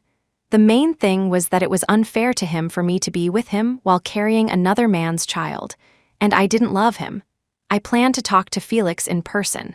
The next day, as I was leaving, I suddenly saw that Ethan's car had been crushed by a tree. He had been in the car the whole time. I didn't have time to think. My body reacted on its own, and I ran towards him. I had only taken a few steps when someone grabbed me by the waist and lifted me up. Ethan was very happy. "So worried about me, huh? Afraid I'd die?" "You're sick." I struggled to get down from his arms and stood by the roadside, fuming, trying to hail a cab. He followed behind me. "Where are you going?" I ignored him, but he kept asking. Then he got into the cab with me. When he heard the address I gave, his face darkened. "You haven't given up yet. You're not allowed to go. Driver, stop the car." "We're not going. Come back with me." Because of Ethan's interference, I didn't make it in the end. I called Felix, but his mother answered. "Don't call again. Because of you, his grandfather fainted from anger." Are you trying to ruin our whole family? Hearing the dial tone, my heart felt heavy. I had never wanted to harm them. A few days later, Felix came to find me. He was very tired, but still managed a smile when he saw me. Sorry, Jade. I've been busy these past few days. Your grandfather, he's fine. I brewed him a cup of tea and was about to speak when he said first, let's break up. I was stunned. Felix's eyes were red. We're really not suitable. My grandfather agreed to us being together because he thought your child was mine. But a few days ago, my mother told him the truth. He threatened to kill himself if I didn't break up with you. I hadn't expected things to have gotten to this point. Ethan was right. You wouldn't have a good life if you married into my family. They would bully you when I'm not around. But I really like you, Jade. It was always me who found you first. It was the first time I had ever seen Felix cry so uncontrollably. My heart ached. He has already found a marriage partner for me. I might be getting married soon, he said with a difficult smile. I'm sorry, Felix shook his head. Jade, if you ever meet someone you truly love, don't let go. I can't marry the girl I love, so you have to marry the one you love. One of us has to be happy. After Felix moved all his things out, Ethan shamelessly moved in. I tried to stop him, but he held me down and had his people move his things in. He only let go of me after they were done. He said matter-of-factly, I can do everything Felix did. Don't underestimate me. I'll only do it better. You're not welcome here, Ethan. We have nothing to do with each other anymore. Don't be so shameless and stay. Ethan snorted. Nothing to do with each other? You're carrying my child in your belly. How dare you say you have nothing to do with me? Fine, if you're not leaving, I am. I went upstairs to pack my things. He followed behind me. Every time I packed something, he would take it out. Are you ever going to stop? I couldn't take it anymore. No. It's useless for you to leave. If you don't agree to marry me, I'll follow you everywhere. Jade, I truly like you. I said coldly. I don't like you. Ethan didn't care. It's okay. Let me stay and take care of you. Your belly is getting bigger. It's not convenient for you to be alone. What if you suddenly go into labor and there's no one at home? You have to think about the child too. I can hire a maid to take care of me. Ethan raised an eyebrow without a word. I instantly understood what he meant. Without his permission, I wouldn't be able to find a maid. I said sarcastically, You know how to take care of people. Do you even know how to make a nutritious meal? Ethan had never taken care of anyone in his life. After his first disastrous attempt at making a nutritious meal, he immediately signed up for a crash course, and he actually learned. Our roles seemed to have reversed. I used to take care of everything for him, and now he was taking care of everything for me. If I hadn't yelled at him to get out, he would have taken over bathing me as well. In the later stages of my pregnancy, my legs were so swollen that I often had to sleep sitting up. He had a special bed custom made for me. Even so, he was still worried. He would get up several times in the middle of the night to sneak into my room and check on me. This time, I caught him red-handed. I looked at him with a terrible expression. Ethan, don't go too far. Ethan cleared his throat. The due date is in a few days. I'm afraid you'll go into labor and you won't let me sleep in your room. You still want to sleep in my room? I glared at him. I can sleep on the floor. Just let me sleep on the floor. Otherwise, I won't be at ease. I'll just keep coming back. He said he would sleep on the floor, but in the middle of the night, he sneaked into the bed. I kicked him, but he caught my ankle. Jade, do you really not like me anymore? No, I said irritably. Let go, Ethan let go and lay down next to me, holding me. He chuckled softly. Then why is your heart beating so fast? I didn't answer. There were some things I couldn't hide. I've never touched Melody. You saw the live stream. It was all a ruse. I don't like her. At first, I never thought I would fall for you. Some things are unpredictable, but now I'm sure that I like you, I want to marry you, and I want to be with you forever. I could feel his heart beating faster and faster. A few days ago, you were worried I would be hit by the tree. Do you know how happy that made me? Even though you don't say it, I know you have me in your heart. Jade, I've made a lot of mistakes in the past. Can you forgive me this once? I said calmly, Ethan, I don't care about the past anymore. Ethan's smile was a bit bitter. Okay, then I'll pursue you again. Like a normal couple, let's get to know each other again. The next day, I saw a field of roses in the garden and realized he was serious. Not only that, he also publicly confessed his love for me online. It was a trending topic. My old actress account was tagged like crazy, and the comments were all telling me to give Ethan a chance. Heart-shaped breakfast. Ethan pushed the plate over. I cut his heart-shaped egg in half. You don't have to waste your time. I just want to live a good life alone with my child. We can also live a good life together with the child. Don't you understand? I looked up at him. I don't want to be with you, Ethan. You have other choices. You don't have to be obsessed with me. They're not you, Ethan looked back at me. Jade, I'm 5 years older than you. In my 30 years of life, this is the first time I've ever liked someone. I didn't hear the rest of his words. My water broke. Stop talking, I'm going into labor. Giving birth was incredibly difficult. The contractions were so painful my face turned pale. Ethan let me bite his arm to relieve the pain. By the time I was wheeled into the delivery room, Ethan's arm was covered in bloody bite marks. I don't know how much time had passed. I had used up all my strength. I vaguely heard a cry. The baby was born. I was relieved, but I felt cold all over. Not good, the patient's bleeding is increasing. Quick, notify the blood bank to prepare B-type blood. I'm B-type. Take mine. In my daze, I thought I saw Ethan. He was holding my hand. I felt something wet. It seemed to be his tears. I found it funny. A scoundrel like Ethan would never cry. Jade, don't fall asleep. We're not having any more children. We're never having any more. Don't scare me. You haven't agreed to marry me yet. Don't leave me. When I woke up again, I was in a hospital room. As soon as I opened my eyes, 3 people rushed over. Jade, thank goodness, you're finally awake. Eleanor's eyes lit up with a smile. If you didn't wake up, Ethan was going to cry his eyes out. He's 30 and still crying. Shameless, Arthur snorted. Being criticized by his own parents, Ethan's face darkened. From their vivid descriptions, I learned how perilous my delivery had been.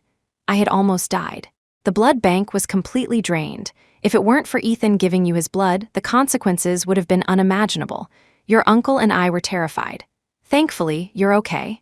Looking at Ethan's obviously pale face from blood loss and his bloodshot eyes, I pursed my lips and said, "Thank you. I just want you to be okay." Ethan's eyes reddened again. He leaned down and hugged me, whispering in my ear, "Jade, I don't just like you, I love you. I've never felt this way before. I even thought that if you were to go, I would have to go with you." He loves me? I was stunned. I remembered being on the operating table, vaguely seeing him crying and begging me not to leave him. But he was Ethan. How could he love me? I was just his former Canary. Where's the baby? I changed the subject. The 3 of them were stunned, looking awkwardly at the bassinet next to them. They had been so worried about me that they had forgotten about the baby. Bring him over for me to see. I was curious to see what the baby looked like. I waited for them to bring him over, but the 3 of them just stood by the bassinet at a loss. None of them knew how to hold a baby. I had a headache. Let's call a nurse. It was a boy, a little over 6 pounds. He had my eyes, was very well behaved, didn't cry or make a fuss, and just waved his little hands and cooed when he was hungry. Arthur and Eleanor named him Wenhua, giving him my surname. I stayed in the hospital for half a month before going home. Arthur and Eleanor stayed behind, and we hired several maids and nannies for the villa. I basically didn't have to do anything. The baby was also on formula. 2 months passed peacefully. I received news about Melody. The baby in her belly was tested and found not to be Ethan's. She could have gotten a lighter sentence because of the child, but due to her emotional state, she lost the baby. She was sentenced to 10 years. Unable to accept the outcome, she tried to run into a wall but failed and was put in shackles. Officer Peterson called to say Melody had something to say to me. I answered. "Ha ha ha ha, Jade, so what if you won?" Melody laughed like a madwoman. "Ethan is heartless. I couldn't win his heart and neither can you. You're no better than me." The volume was on high. Ethan, who was learning to mix formula with the nanny, heard her words and calmly took the phone from me. "I love Jade. Very, very much." There was a few seconds of silence on the other end, then Melody screamed, "Impossible, how could you love Jade? She's just a canary, my substie." Ethan decisively hung up the phone. "I told you the child wasn't mine. I never even touched her." Ethan looked at me with a hint of grievance. I raised an eyebrow. "So what? So consider marrying me?" Ethan tried to reason with me. "Look, the baby is already born. You don't want him to grow up without a father, do you? The kids at kindergarten will make fun of him." "I don't think he'll be made fun of. He's so cute." I went to the garden, hoping to avoid the topic, but Ethan relentlessly followed me. The baby's household registration needs to be done. You can't even register him without being married. How will he go to school in the future? Why don't you just marry me first, get the baby registered, and if you're not satisfied with me, you can divorce me later. I knew what he was thinking. Once we were married, whether we could get a divorce would depend on him. I can find someone else, I said casually. Ethan's face darkened. He grabbed my shoulders and gritted his teeth. Who would you find? Did you meet someone while you were out shopping?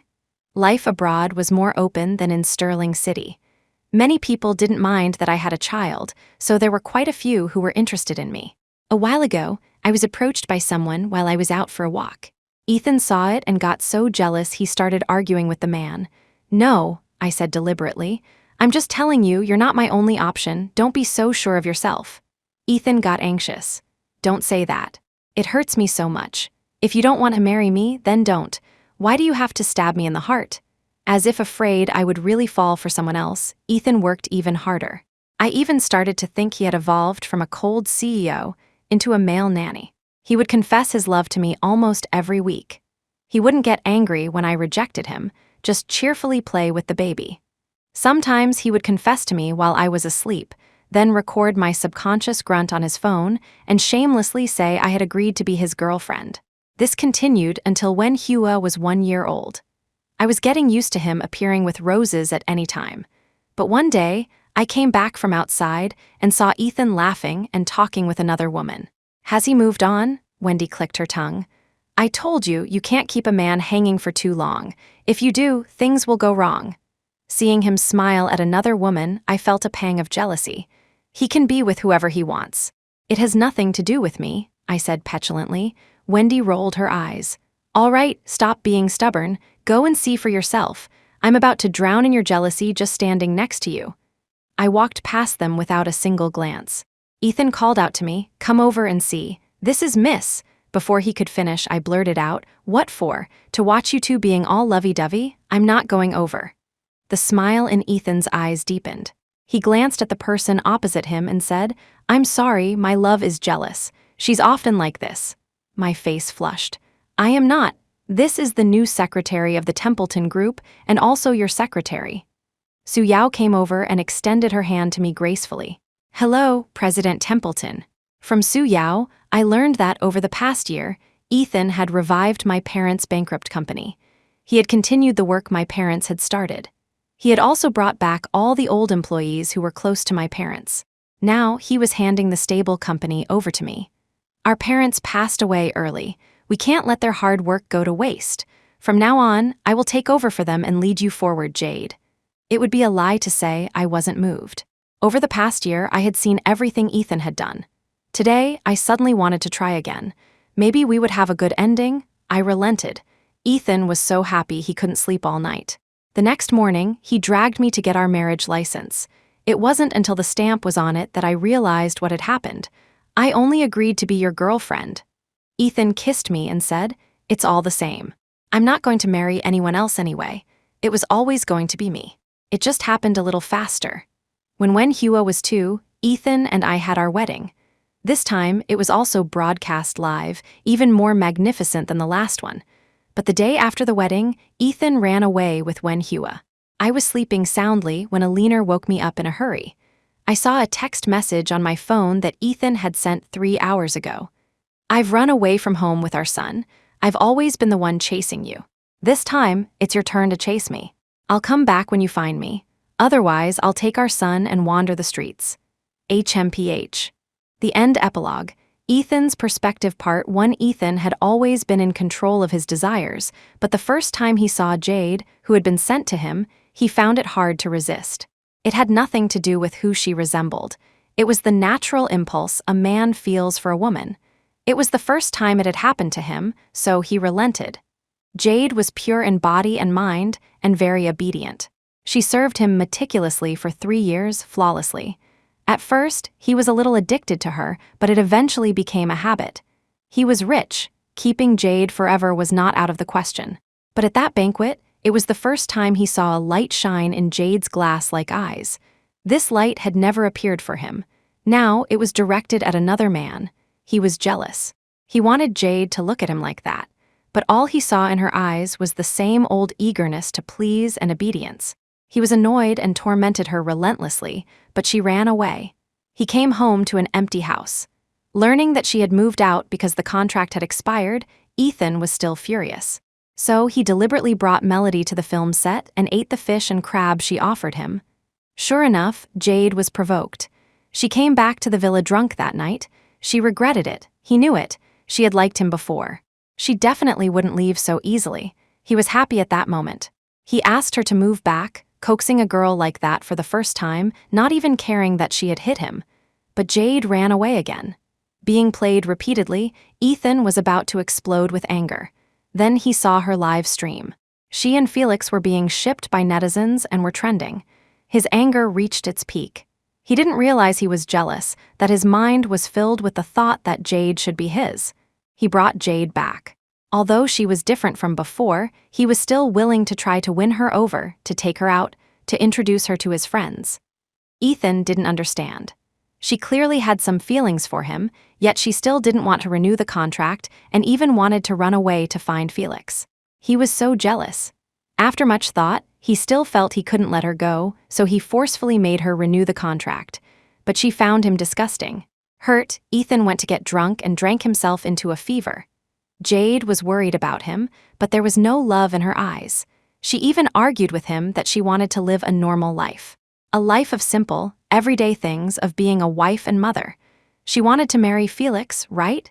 Ethan left in anger. Then he received a call from Melody, saying Jade was forcing her to run away with Felix. At that moment, he didn't care about anything else. He just wanted to bring her back and keep her tightly by his side. Melody was no good. Ethan didn't believe her words, but he never expected Jade to save his mother. She was bleeding. For the first time, Ethan tasted fear. Jade was pregnant with his child. The moment he found out, Ethan was ecstatic. Without a second thought, he was determined to keep Jade by his side for the rest of his life. But Jade was unwilling. She said she was a third party, that she wanted to get rid of the child and leave him. Ethan couldn't control his temper and yelled at her. Seeing her tears, he couldn't help but feel his heart ache. Later, Jade asked him if he didn't want her to leave because he had fallen in love with her. Ethan's subconscious reaction was to avoid it. He had never loved anyone and didn't think he would fall in love with Jade. But after a few days apart, he figured it out. It wasn't love, but he did like Jade. Unfortunately, Jade didn't believe him. She ran away on his mother's birthday. Ethan knew where she was, but Travis Thorne was watching him. To catch him in one fell swoop, he didn't go looking for her. But then he sensed that Travis's people were trying to harm Jade again. So, he decided to play along and put Jade in Officer Peterson's care. This completely dispelled Travis's thoughts of getting rid of him, but Jade misunderstood him. She hated him and didn't want to see him. He could only sneak in at night to see her and the baby. When Travis angered her to the point of fainting, Ethan knew he couldn't drag it on any longer. Otherwise, Jade would hate him for the rest of her life and never forgive him. Ethan's parents sent her to Officer Peterson's care, released the news that Alina was missing, and stabilized Melody and Travis. He knew his parents would take Jade away, but he didn't expect them to hide Jade's address from him. Ethan had no choice but to deal with Melody on the surface while secretly looking for Jade. On the wedding day, the entire plan was revealed. Melody and Travis were brought to justice. Ethan begged his parents to tell him Jade's location, but they both refused. He then went to Casey and managed to contact Jade, but she refused to speak to him and even blocked Casey's messages. Ethan was bewildered. The truth was out. Did she not want to come back to him? She used to like him too. It was just a misunderstanding about him and Melody. Now that the misunderstanding was cleared up, was she still unwilling to forgive him? Knowing that Jade and Felix were close, he began to despicably threaten Felix. His company was on the verge of bankruptcy, but he still refused to say a word. Finally, at Travis's trial, his people found Jade's flight ticket back to the country. Ethan rushed over, only to see them holding hands. Felix proudly said that Jade was his girlfriend. Ethan couldn't control himself and hit Felix, but Jade didn't side with him. He felt wronged and finally understood how Jade must have felt when he protected Melody. He already knew he was wrong. Jade still refused to stay with him, insisting on finding Felix. She said Felix was her boyfriend. Ethan was furious, but seeing Jade's self-deprecating comment about being a pet, his heart panicked. He subconsciously thought that if marrying her could keep her, he was willing. But Jade was no longer willing. She also said she loved Felix very much. Ethan felt as if his heart was being gouged out by those words. But then he remembered his mother's call, saying that if he kept pushing Jade too hard and didn't respect her wishes, he would never win her over. He had no choice but to let her go, though it pained him. He followed her secretly, content to just watch her every day. But he didn't expect Felix to anxiously propose to Jade. Ethan couldn't hold back any longer. He exposed Felix and drove him away. He thought Jade would finally look at him, but she said that even if they broke up, she wouldn't be with him. Jade completely disliked him. Ethan's heart ached. He could only play the victim and try to win her over with sympathy, but she didn't fall for it. But when he saw Jade's panic and worry over the crushed car, Ethan suddenly understood Felix. If it could make Jade be with him, getting hit by a tree was nothing. Jade was worried about him. She still had him in her heart. With this knowledge, he was overjoyed. He shamelessly stuck by her side, learning to take care of her as she had once taken care of him. He had long since decided to spend the rest of his life with her. Jade was going into labor. The baby was safe, but she was hemorrhaging and on the verge of shock. Ethan told the doctors to take his blood, incredibly grateful that he and Jade had the same blood type. Bag after bag of blood was transfused, but Jade was still not out of danger. Ethan felt a sense of despair, thinking that if she died, he couldn't live either. The blurry feelings were finally clear to Ethan. He loved Jade. He had fallen in love with her a long time ago. Otherwise, from the moment she left, he wouldn't have wanted her back. Fortunately, it was a false alarm in the end. Jade survived, and he survived too. Ethan no longer wanted to hide his feelings. He loved Jade. He had to have Jade on his household registration to be with him for the rest of his life. Even if Jade didn't love him, he would wait for her to accept him again. Fortunately, his Jade still cared for him. He got his wish.